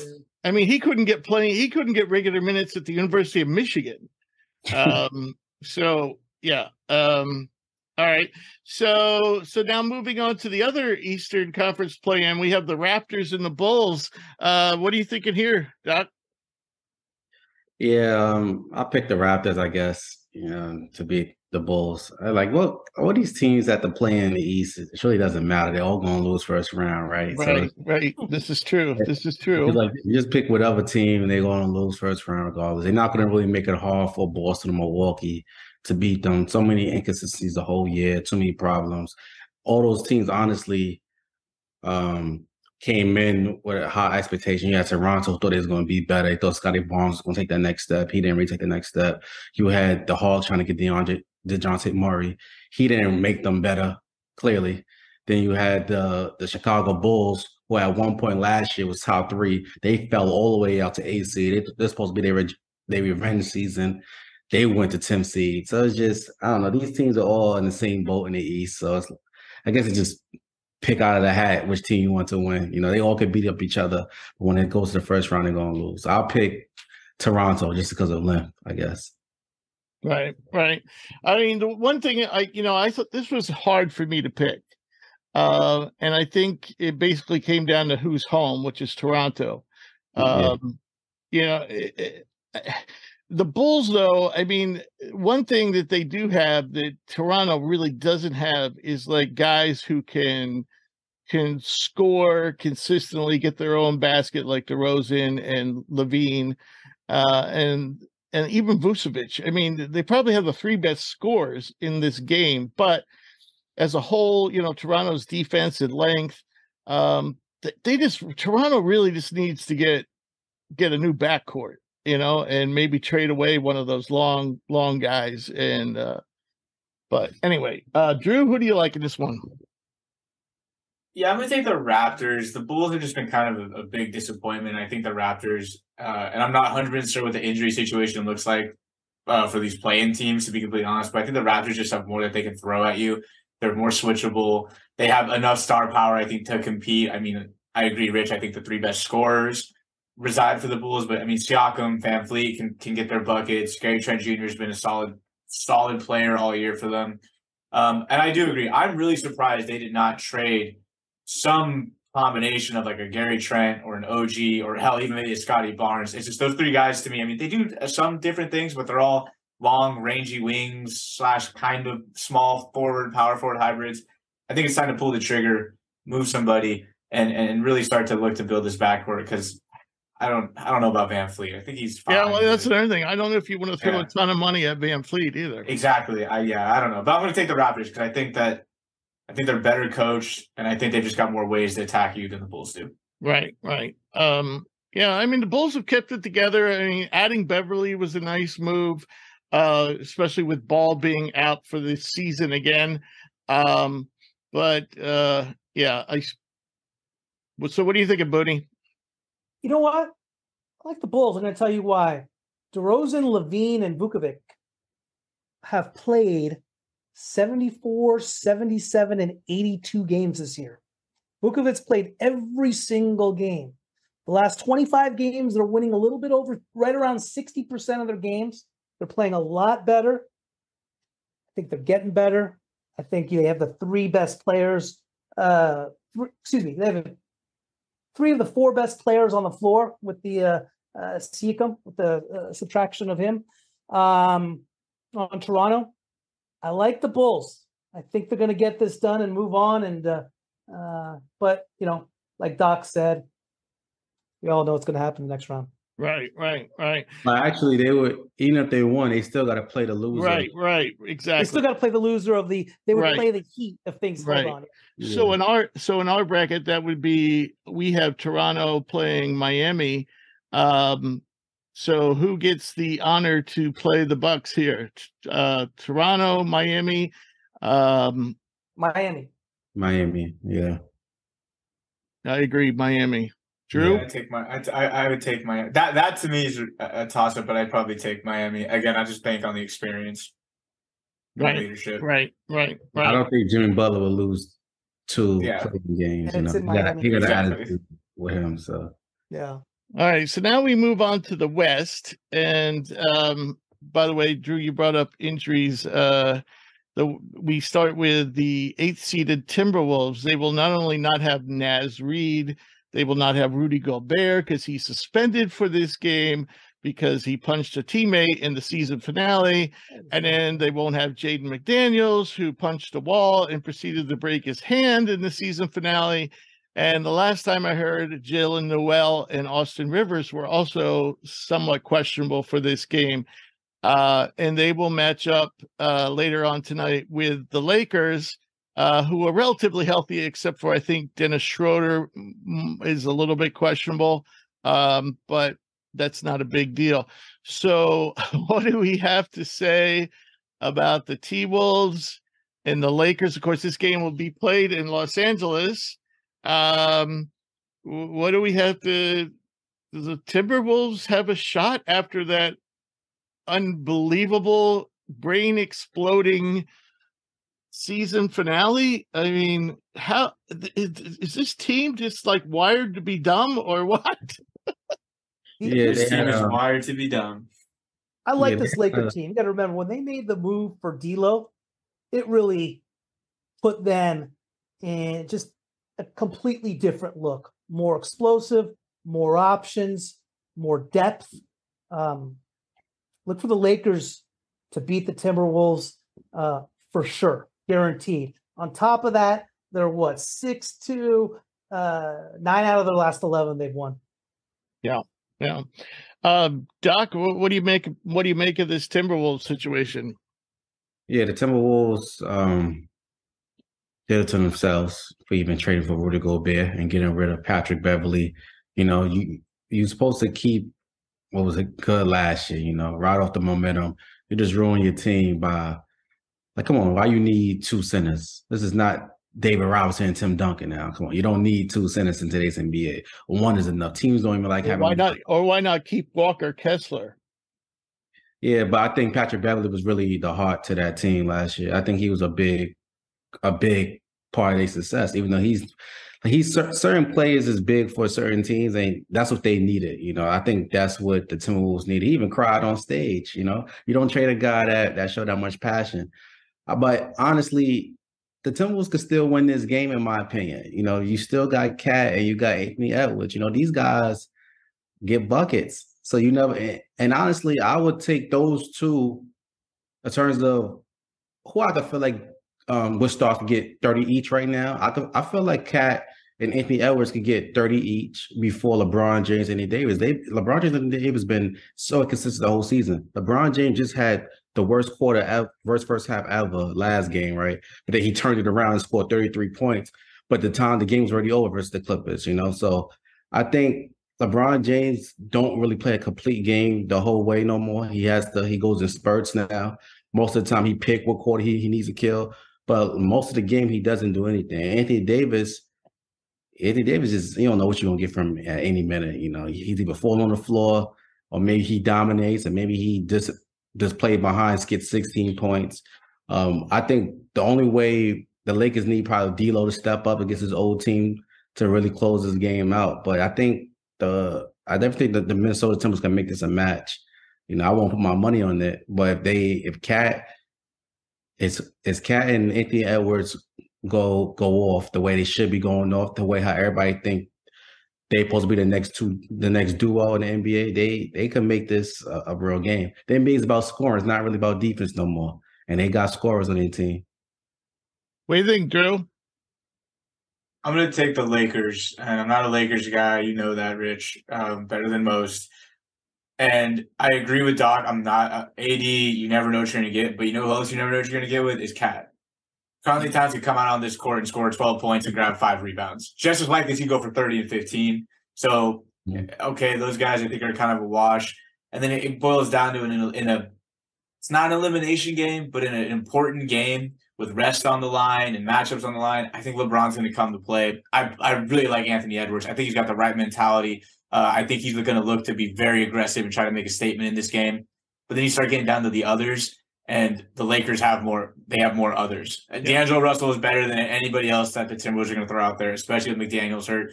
I mean, I'm not a Gobert guy at all, but I mean, that size and rebounding and shot blocking you're losing out on. Like, how much deeper can you go into your bench now with two guys who are eating up? And Jaden McDaniels is arguably their best perimeter defender. I think that was a big one more than that. Yeah. It's, if Cat gets into foul trouble like we've seen him do and just play stupid basketball, like, you have no Naz Reid, you have no Rudy Gobert. Like, what are you going to be able to throw with this Lakers team? So I think the Lakers are just better. But I'd look to Anthony Edwards to come out and be really aggressive. I think Ant has a big game, but the Lakers win. Right. I like the Lakers as well. I mean, they, ever since they made those trades, they have been one of the better teams in the league. So I think Minnesota just kind of sealed their fate with that unbelievable, inexplicable season finale. So, all right. So we have the Lakers moving on, Timberwolves dropping down. We got the Pelicans and Thunder. Again, this is another tough one. Zion. He stopped playing. I know. And the whole playoffs, isn't he? No, not the whole playoffs, but I posted this on Twitter already. One of the sources of mine told me that he could play. He's healthy to play. He's ready to play. I mean, he doesn't want to play. He wants to be so cautious that he's 100%. And it's like, come on, nobody's 100% Zion. Just play the game. Like, it's just go and play. But he tells management, and then management puts out a story like, "Oh, we don't want Zion to play until he's 100%." Yeah, this has become more than ridiculous. It's beyond surreal, and I can't believe they gave him the big money. This is just amazing. He just needs to request a trade already. I feel like that's where this is all going towards anyways. He doesn't want to. I don't know. Just request a trade already. I just can't believe how much money he's stealing from that team. Ridiculous. And every day he looks more and more like Anthony Bennett, the number 1 overall pick from UNLV. I'm so done with Zion. Anthony Bennett ate his way out of the league, and yeah. Is just looking more and more like Anthony Bennett. And I don't know how people aren't furious at this point. Yeah, that's a tough matchup though between OKC and the Pelicans. The Pelicans still a good team without Zion. I feel like their record should be better even now, but I don't know. That's tough, man. I'm scared to pick that one because OKC played hard, man. And Shai always played great. That's one player he's going to come out and play good. But Brandon Ingram playing good too, as of late. So I don't know. I will pick the Pelicans just based off of. I got to wait. Is Jose Alvarado playing? If he's playing, no, he's not. He's not. Oh yeah, I don't know then. Yeah, it's too tough for me. I'm scared of that matchup. But whoever wins that matchup is beating the Timberwolves next. Yeah, I like the Pelicans just because the Thunder have going the wrong way. They've lost 6 of their last 8. Not the best way to finish the season. Playing in OKC, I think OKC is just good enough. Yeah, but it's actually in New Orleans. Excuse me, in New Orleans. I apologize, and that's the reason I like. So you're going with the Thunder. No, I'm going with. Yeah, he's going with the Pelicans. Oh, okay, Drew. I'm taking OKC. Wherever Connor's at, I know Connor hasn't been around for a while. Wherever Connor's at, I'm taking OKC. Because, again, this is a toss-up matchup, I think, but I feel like with OKC, I'm going to get a bunch of guys who are going to play super hard and have a legitimate player who has a first-team All-NBA claim on their roster the way Shai's been playing this year.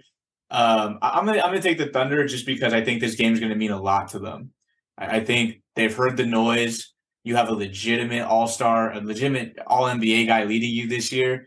I'm going to go with the upstarts. I think they're inexperienced, but there is talent on this team. They're super talented, and I'm gonna go with OKC. I like the Pels at home. I like the Pels. I think talent-wise, maybe certainly long-term talent. OKC has the edge, but I still think New Orleans has enough to get by, especially at home.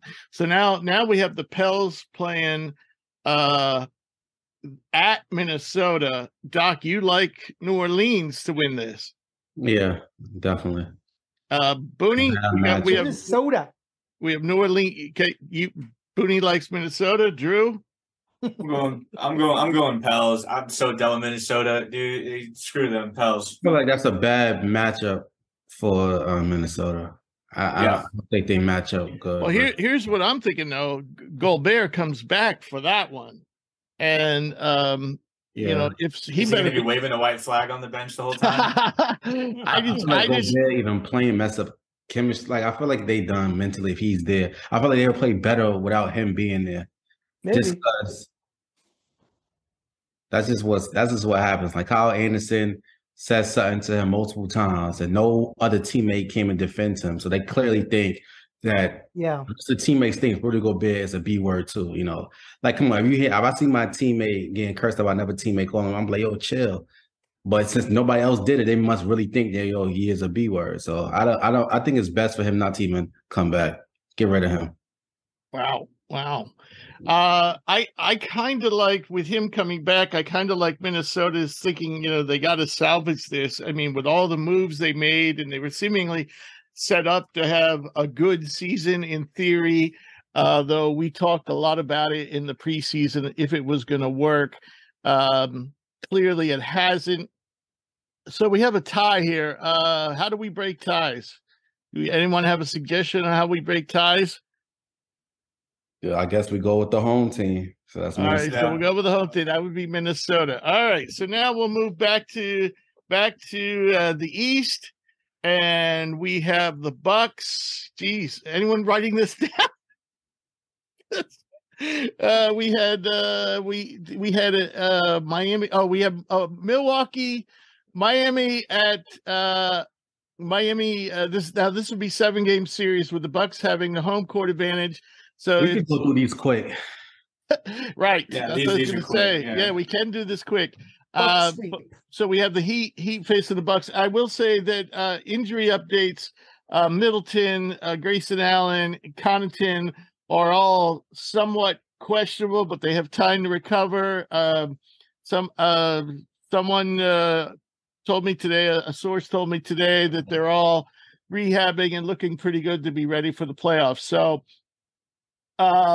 So, anyone like Miami to upset the Bucks? No. All right, so pencil the Bucks in. Are you writing this down, Drew? Is anyone writing this down? Drew got it. I'm writing them down. All right, so now we have the Bucks moving on in that round. Moving down to the 4-5 game. Now this is interesting. Cleveland and the Knicks. Cleveland. Who you got, Doc? I like that Mitchell matchup and Allen and Mosley. And I like the Cleveland team. Look for them to move on against New York. All right. What do you say, Doc? Cleveland. I don't really have nothing else to say about it. Just Cleveland. Drew? Give me the Cavs. I too like the Cavs. All right. Clean sweep in a 4-5 matchup. By the way, Julius Randle is still iffy. I think he's out of a walking boot now, but he's still iffy for that matchup. So, I definitely think Cleveland has more talent, though the Knicks have looked pretty good at times. But I just think overall Cleveland's got too much for the Knicks. All right, so now moving on to the 3-6 matchup. Anyone like the Nets to upset the Sixers? No. All right. So we got the Sixers moving on. And then we have in the 2-7 game, in the 2-7 series, which would be the Hawks, we have the Celtics in Atlanta. Anyone like the Hawks? No. All right, so we have Boston moving on. Moving on to the West. In the 1-8 matchup, we have the Nuggets versus Minnesota. Anyone like Minnesota? No. All right, we're going to have, I think we might have some disagreement here. We have the Suns, 4th-seeded Suns against the 5th-seeded Clippers. Who you got, Doc? Let me go.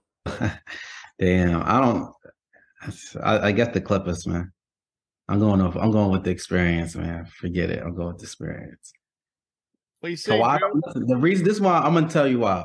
Okay. Kawhi in the playoffs is a different man. When he's healthy in the playoffs, he's the best basketball player in the playoffs every single year. He's underrated in the playoffs. I'm telling you. Even in the bubble, he carried that Clipper team. PG was horrible in the bubble. Lou Williams and Trez, they was averaging 20 in the regular season. In the playoffs, they averaged 11, one averaged 8.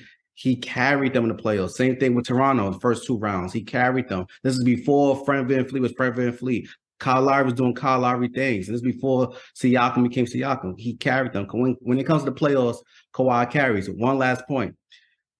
Before Kawhi Leonard got Zaza a cheap shot, the Spurs was up by 20 points versus the unbelievable Golden State Warriors when KD was on there. They was up 20. Before he got Zaza a cheap shot, they was up 20 game 1.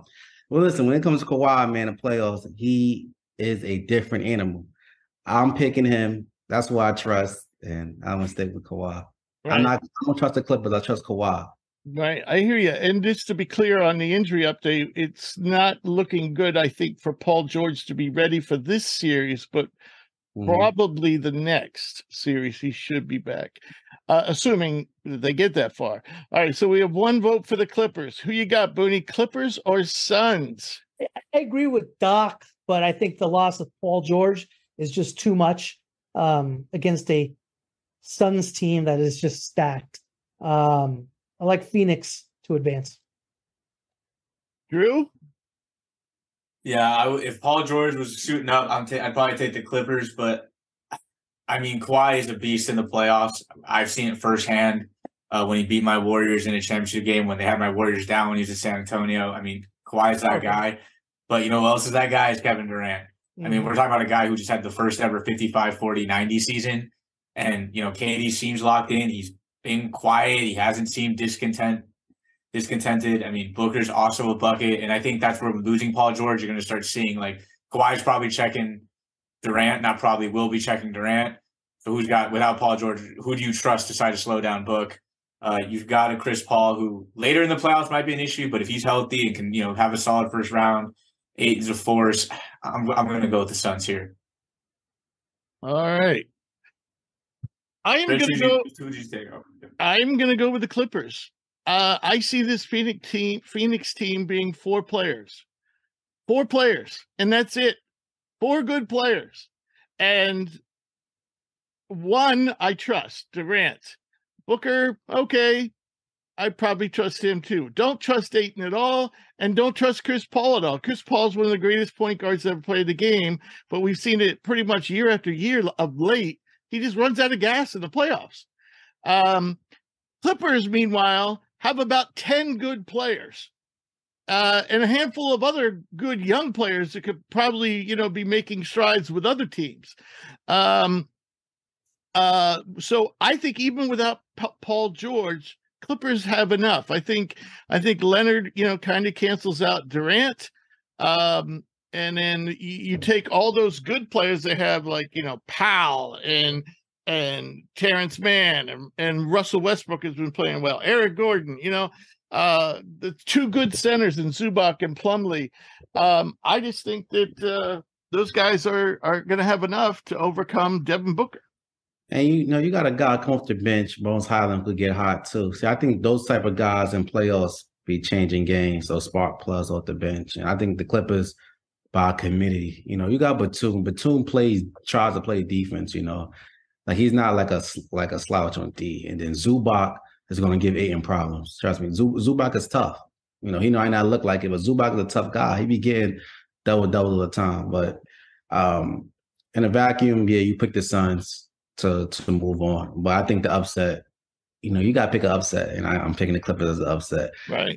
But I guess for us, we're going to pick the. Yeah, and unfortunately, we're taking the higher seed to move on, so Phoenix would move on. But I do like the Clippers in a series. All right, now we have Sacramento and Golden State. This is Sacramento's the 3 seed, Golden State's the 6 seed. Who you got, Doc? I'll pick Golden State because I think it's a bad matchup for the Kings. I mean, the Kings had a good season, you know, but they're not stopping Steph going in the first round. That's just my thoughts.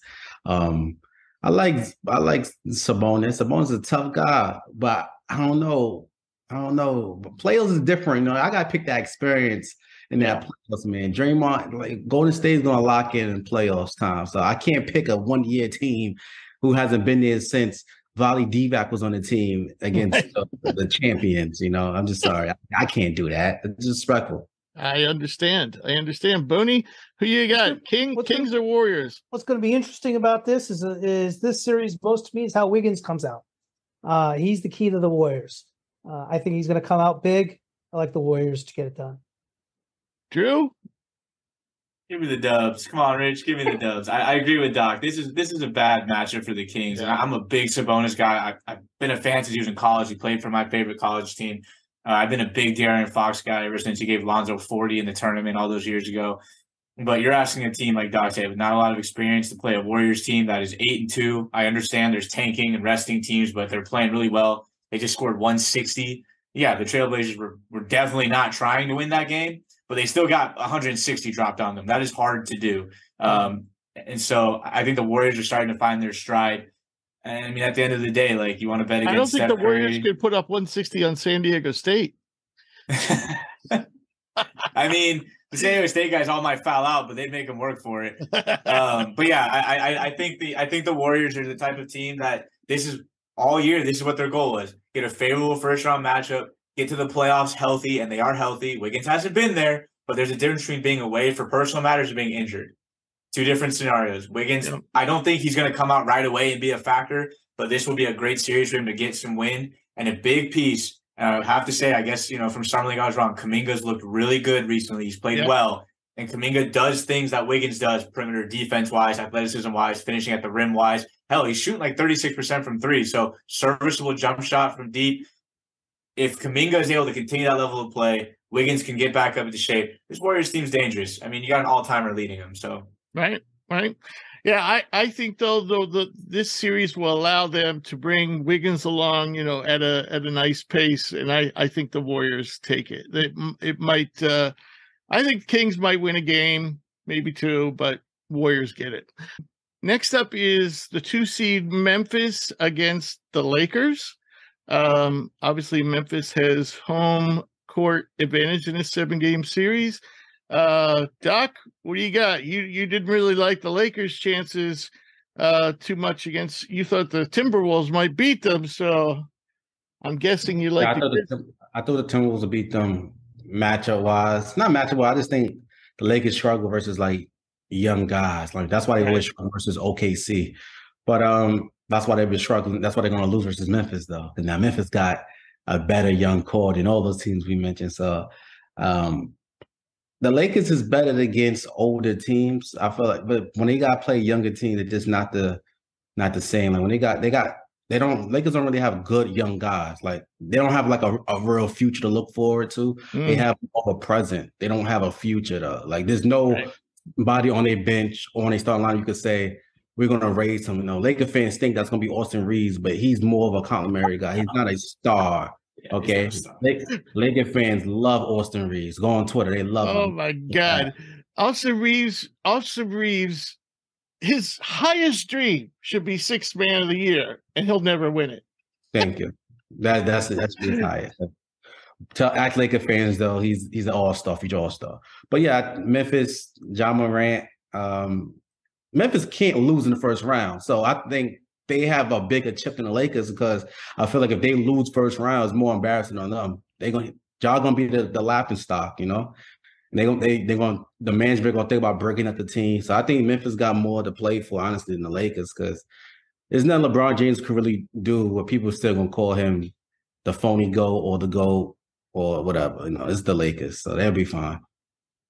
All right, I'm going to give my 2 cents on this series. First of all, we have to remember both Steven Adams and Brandon Clark won't be playing. So that severely limits the front court of Memphis. Number 2, between Dylan Brooks and Ja Morant, to me, this team has a Alabama-like feel.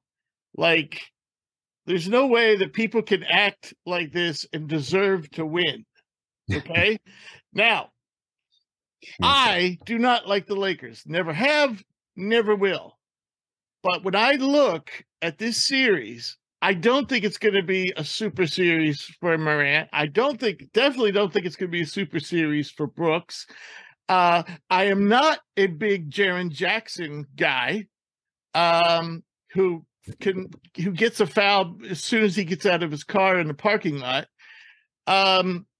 I do like the moves that the Lakers have made. I agree they're not an explosive team. They obviously lack a lot of youth, but guys like Vanderbilt, Hachimura,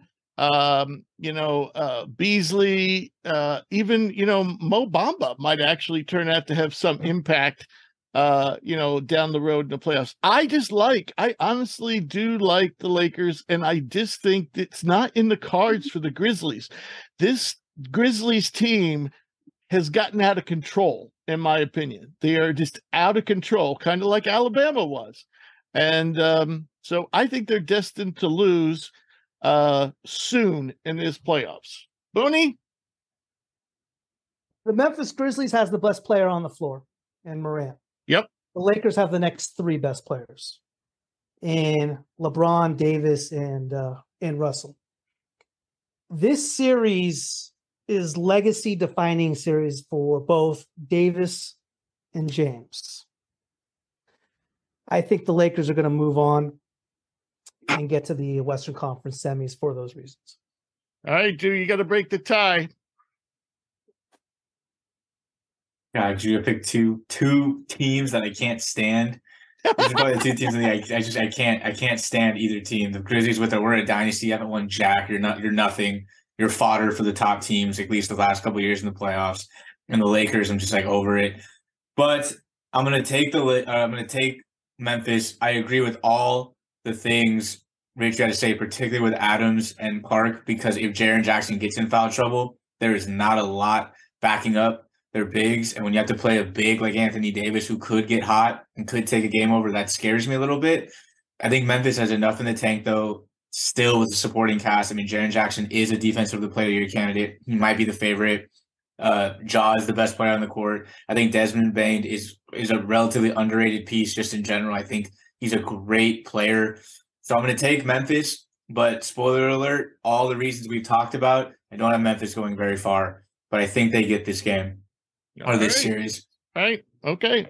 So we have them moving on. We should have gone with the opposite. We should have used our college rule where we take the lower seed, because we have a chalk bracket all the way through pretty much. All right. So now we move on to the next round, and we'll start in the East. We have the Bucks and the Cavaliers. Does anyone think the Cavaliers could give the Bucks a hard time? I personally think they'll give them a hard time, but they're not going to win.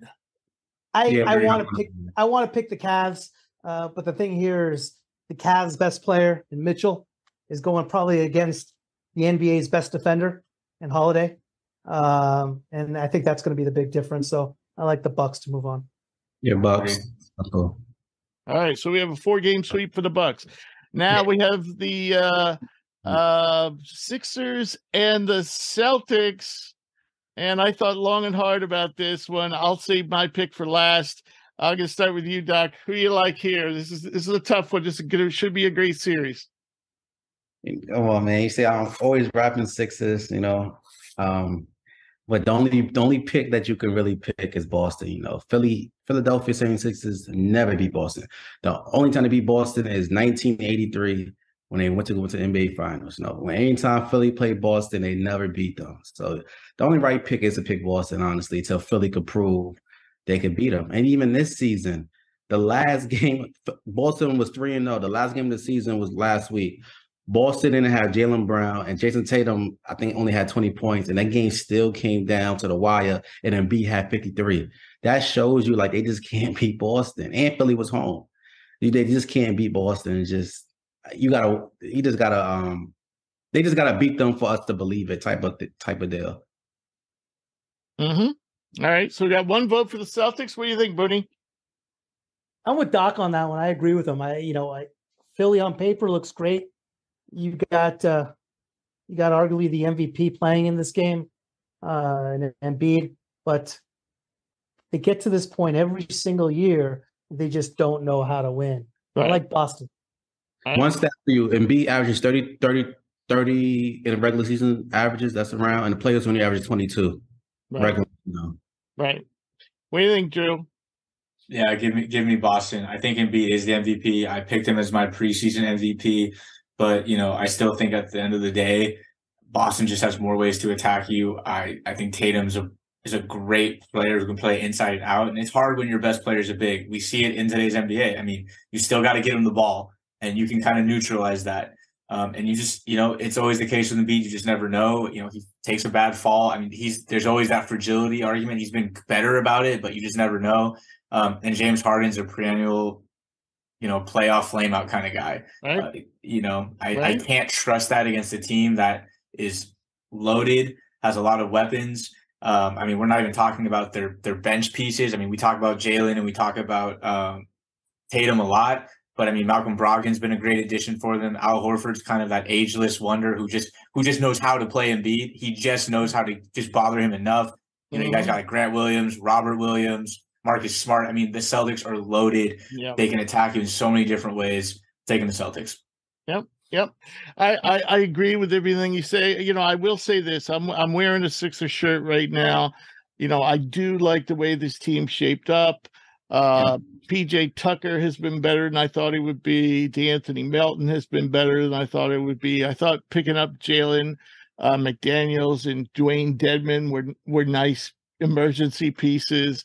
Montrezl Harrell's been the only real disappointment. House, I didn't expect much for House, so I don't know why they gave him as much money as they did. But anyway, I think what this team ultimately needs to do, get rid of Harden, get rid of PJ Tucker, and get rid of Harden. No, I'm not. No, I'm just saying I would not give Harden big money. Oh, hell no, heck no. Harden has to sign for but it doesn't even matter because once the Sixers lose in the second round, and Embiid gonna request a trade at the end of the season, so it doesn't matter. You gotta worry about it. And I suppose I just think the Celtics have better depth. I think they have more options, even though the Sixers have made nice moves and they have a nice balanced roster, but I'll believe it when I see it when it comes to James Harden in the playoffs. So I got to go with Boston. So it's a clean sweep there. So now moving on to the West, we have Denver versus the Suns. Of course, I had the Clippers here. But in our collective bracket, we got Denver, Suns. Who you got, Doc? Suns. If that was to be a matchup, Suns. Wow. Wow. Booney, who you got? Yeah, I like this Denver team. They were tough last year, and they didn't have a healthy Jamal Murray, who's a huge piece. They didn't have a healthy Michael Porter, huge piece. Aaron Gordon's starting to really, really play. Jokic is almost averaging a triple-double. It's going to be in Denver, where you have a little bit of altitude there. I think that's going to be a big deal. I like Denver to move on in 5 rather handily. Hold on. Before you two continue, let me tell you something about the Denver Nuggets. You too. I haven't said anything. Oh, you too. Y'all didn't. I'm talking about, Rich and Drew. Y'all didn't go yet. Before y'all pick and make y'all pick, I got to say something about Denver. Listen, please don't advance Denver too far in this. They never go far. They always a team that's always supposed to be good, and then somehow, some way, they just lose. Okay. That's usually because of injuries. Okay. Everybody. This year they managed. They kept all 5 of their starters in the 60 game range. They managed to lock the best record, but they didn't wear their guys out. They were thinking long term. Don't pick Denver. Oh my God, Kevin Durant is not losing to the Denver Nuggets.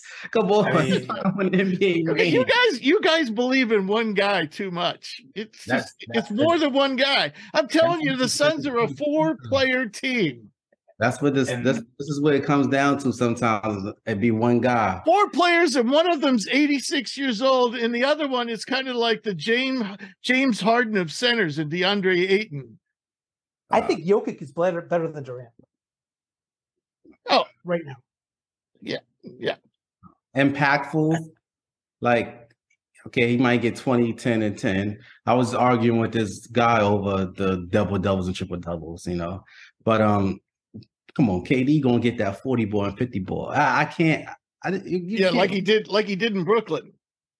Hey, Boston is a tough team, and Boston is tough.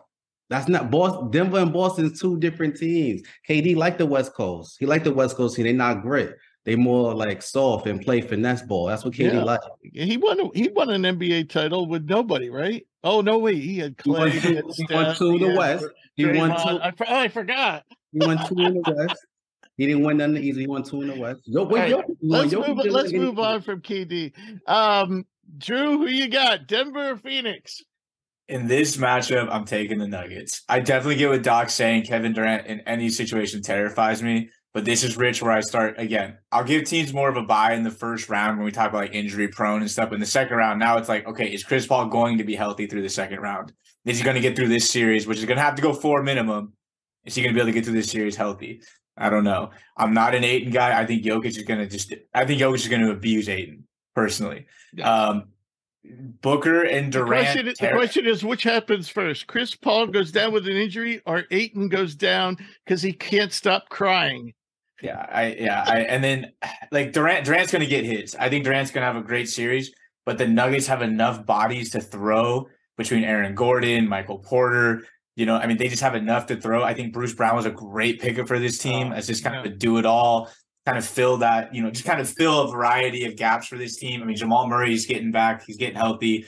And it just boils down to like, if the Suns, if any of their four mentally or physically start to waver, they don't have enough to compete with some of the other teams. I'm taking the Nuggets.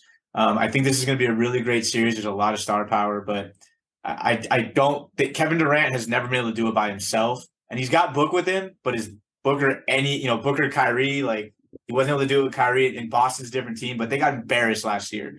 I could have forgiven them last year if it was like a 6 or 7 game series that was a battle and they lost to a Boston team that was really good. They got embarrassed. And so I'm like, I'm not expecting the same result here because, again, I agree with Doc. I don't think Denver's got that same step on your throat mentality, but I think Denver's just a better basketball team top to bottom. Yep. I'm going with Denver as well, so Denver moves on.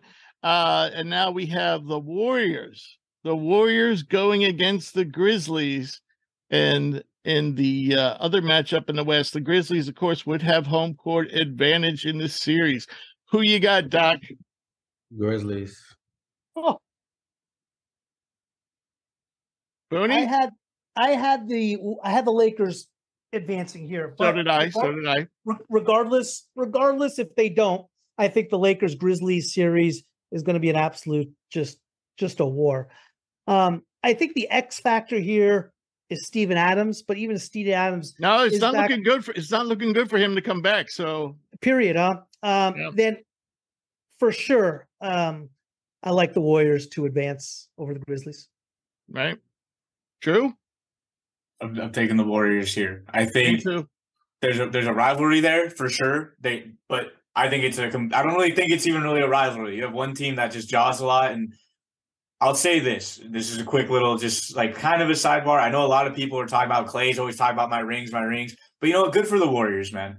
Good for the Warriors to finally say enough of your crap. We have been the team to beat. We have been the dynasty. There's been 4 NBA dynasties since 2000 to now, 23 years. Spurs, Lakers, Heat, Warriors. The Warriors have just as good a resume, and if you really dig down, can argue their resume is better than any of those teams. And so for a team like the Grizzlies who've done nothing, literally nothing, other than get bumped in the playoffs and have off-court issues that are arising now, to talk to the Warriors like that, super disrespectful. I think Warriors come out, and I think the Warriors take it to these guys because you have no Clark, and they're going to be gunning for these dudes. And I think this is a great draw for the Warriors. You know what this is going to be? A spanking. Yeah. The bad boys are going to get a spanking and go home crying.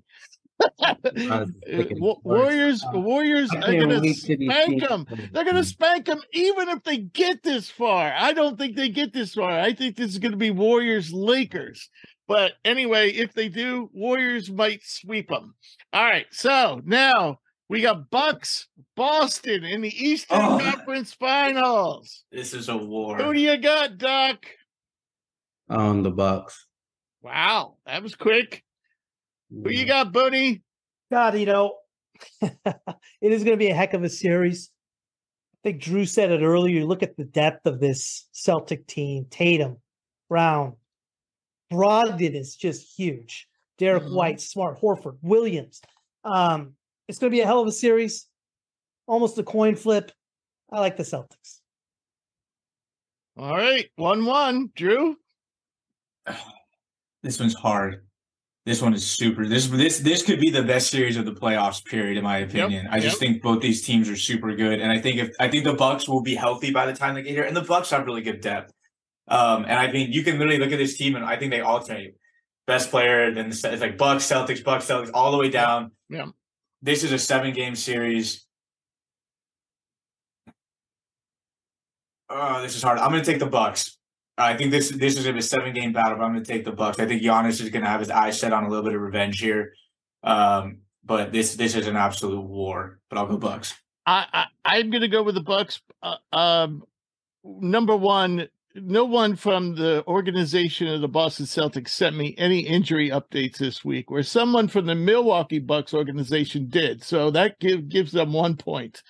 But number 2 is, Chris Middleton, I think, is going to be the key. He doesn't need to be like Chris Middleton, all-star Chris Middleton, but he needs to be a really good player.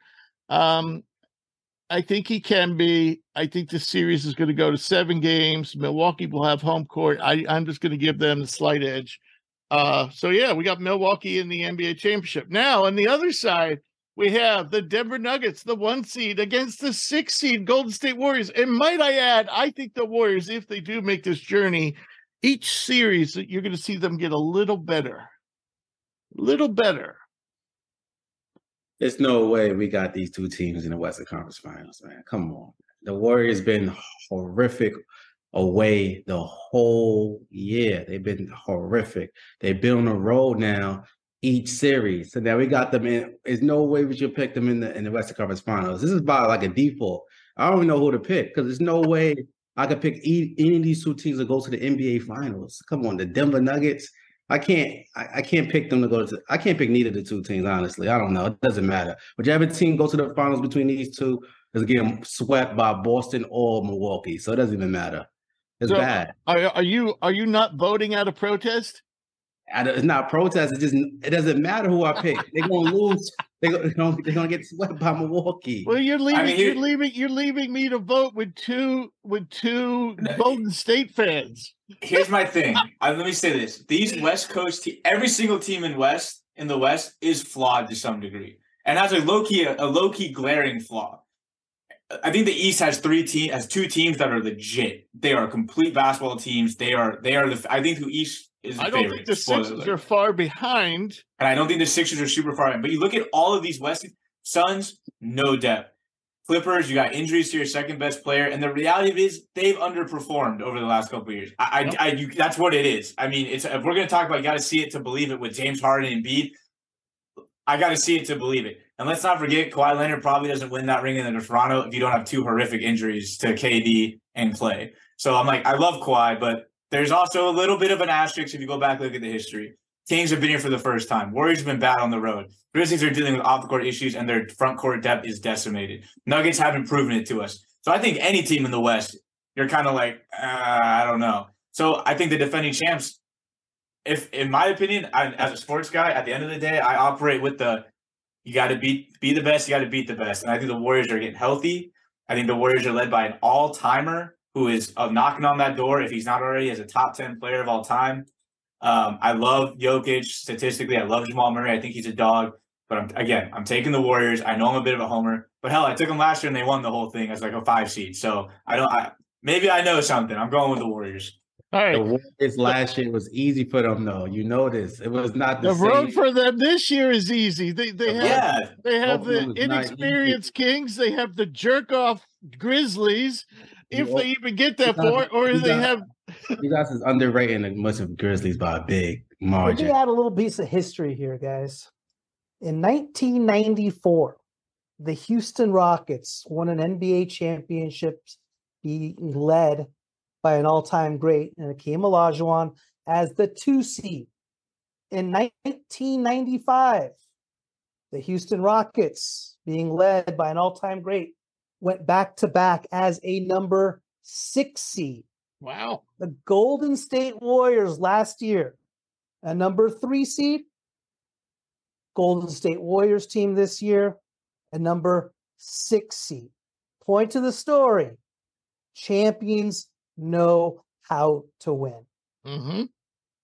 Got the Warriors getting the NBA. All right, so that's 2 votes. I don't know the context behind that Houston Rockets. All I know is Jordan wasn't there. That's the common denominator, right? That's all. That's true. That's true. There's no question about it. But point being is there was 2 years in a row. First of all, they beat the Magic team that did beat Jordan's Bulls. Yeah, and damn, OJ interrupted one of those games. That was against the Knicks. Yeah, that's the reason I wanted him to find him guilty, is because he interrupted the NBA Finals. Point 2 is you go to the regular season, they both almost had identical records, both being counted out, and they figure a way to get things done. Right. My vote would go to Denver. And before y'all yell at me about my picks and my predictions, you might want to remember you're all yelling at me when we were filling out the NCAA bracket, which finished way ahead of like 1.5 1.49 million people and won me a lot of money on the side. So I have in this matchup on my bracket, I have Golden State playing Denver, and I have Denver moving on, but I'm outvoted. So Golden State plays the Bucks. So who we got in the championship? Doc, I know you already said you're going to go for the Bucks in a sweep, no matter who they played. Drew, what do you got here? Look, I can be objective. I think the Bucks are overall a more complete team. I think Giannis is the best player in the NBA. I think Embiid's MVP, but I think Giannis is the best player because he plays with a freaking motor on that guy. There is no quit in Giannis. He had a quote that I loved earlier in the season, or a couple of weeks ago, actually, where we talked about like the MVP, and he's like, well, I think I'm the MVP. It doesn't matter. I'm not going to get worked up about an award that I think I am the MVP. So I think Giannis comes out with an attack mode. He won a ring, so he has a taste of it, wasn't able to get back there. And I think he's going to be out for blood. Drew Holiday's a great, underrated player, one of my favorite guys in the NBA the last 10 years. A super underrated point guard who can facilitate, defend, and score. I think he's the type of guy you want guarding against Steph Curry, just to slow him down. Chris Middleton and Klay Thompson are kind of the two guys you think about, in my opinion, the 3-and-D wing. And, Clay's just not the same defensive player he was. And, his tendency, sometimes he can shoot himself out of the games because he's not as dynamic as he was. So Middleton might have the leg there. And then you get down to the depth. Yeah, I think the Bucks are just a little bit deeper.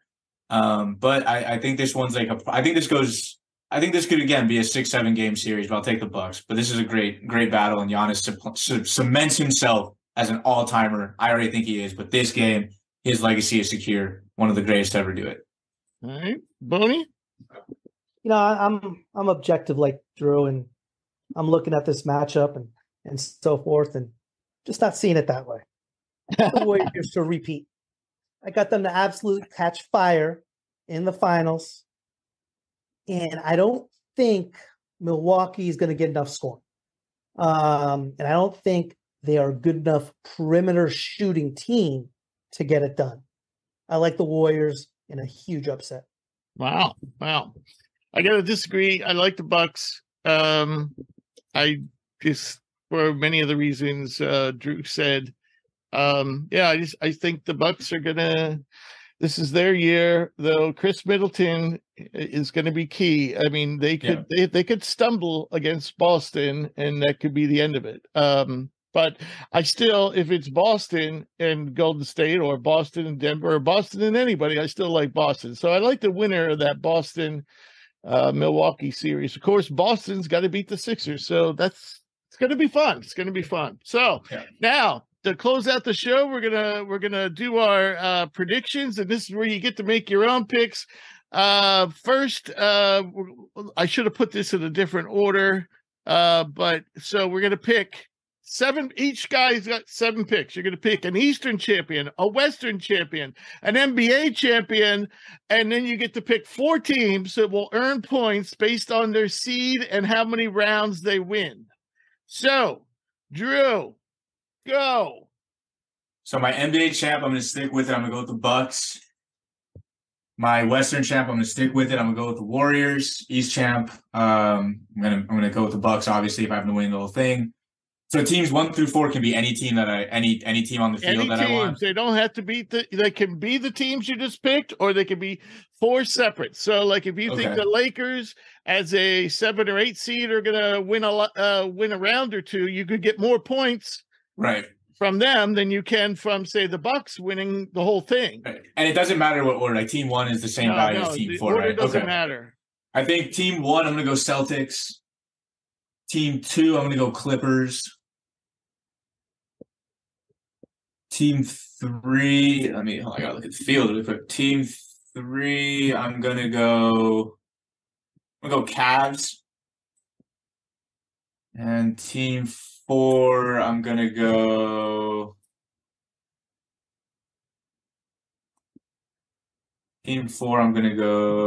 Suns. You're not gonna go with the Warriors? Oh yeah, I guess I can put the Warriors in both.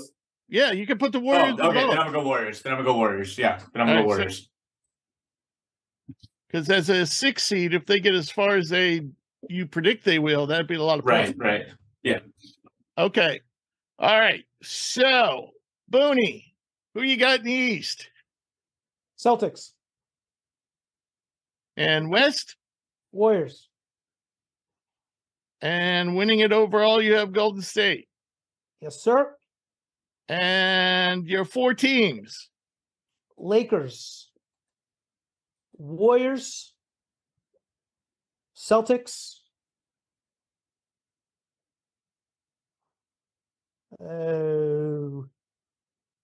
Suns. All righty. All right, Doc.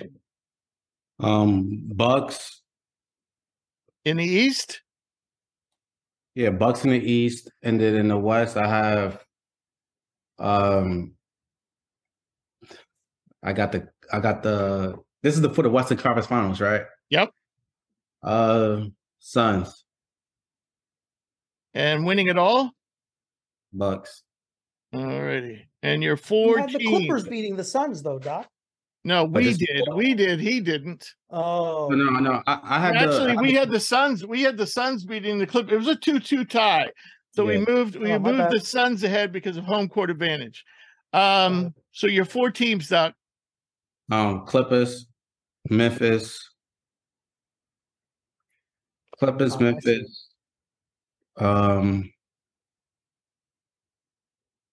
I could pick Bucks. No, I could pick Bucks again, right? You're not going to get a lot of points from them because they're a 1 seed. So the most you can get out of them is 1, 2, 3, 4. The most you can get out of them is like 8 points. Okay. No, wait. It's 10 points. 1, 2, 3. Yeah, 10 points. Where, for example, like if the Lakers, if they win 1 round, you get 7 points just for that. Oh, okay. That's just an example. So it's their seed times how many series they win. So each one. So okay. So I still. Then who I said? I said Clippers. You said Clippers and Grizzlies. Clippers, Grizzlies. I guess the Cavs, because I feel like they're gonna win the first round, but lose second. Right. Yeah. So Cavs, they're 4th seed, and I already picked the Clippers. Trying to think of another low seed that could win. I don't know. I guess I picked the Sixers. Yeah, the Sixers, because they 3rd seed, so I think they're gonna win in the first round. Yeah. All righty. I am going with, in the East, I'm going with the Bucks. Though I said just a week or so ago, Celtics. In the West, I'm going with the Nuggets, who's no one's talking about, and they're going to regret it. And for the NBA championship, I'm going with the Bucks. For my 4 teams, I am going with Warriors. I am going with the Lakers. I am going with Clippers and Celtics. There you go, folks. So this should be fun. I thought we might have some exact picks, but nobody even has the same final 3. How do you like that? So excellent. All right, gentlemen. So we don't have time for the mailbag this week, but if you'd like to send us a question, please email it to admin@hoopsprospects.com. We also take questions via social media on Twitter @hoopsprospects, on Instagram @thehoopsprospects, and on Facebook @hoopspros. And if you ever miss an episode, you can get caught up at hoopsprospects.com. As always, I want to thank all of our listeners, and I want to thank our special guest, RayJ Dennis. Look for him in an early entry in the NBA draft, though he's maintaining his eligibility. Thank you, RayJ, for joining us, and we'll be back next week with another special guest. We'll talk more about the NBA playoffs, and of course, we'll be talking more about the NBA draft. Any final thoughts, gentlemen? Yeah, Rich, Doc, I could talk to Drew afterwards and see if we can make an exception, have you guys hop on the old Warrior bandwagon here on the West Coast. If you guys like, get you guys to be fans for a little bit. It's up to you guys. I'll talk to him, and you guys can be part of a winner in the next couple months.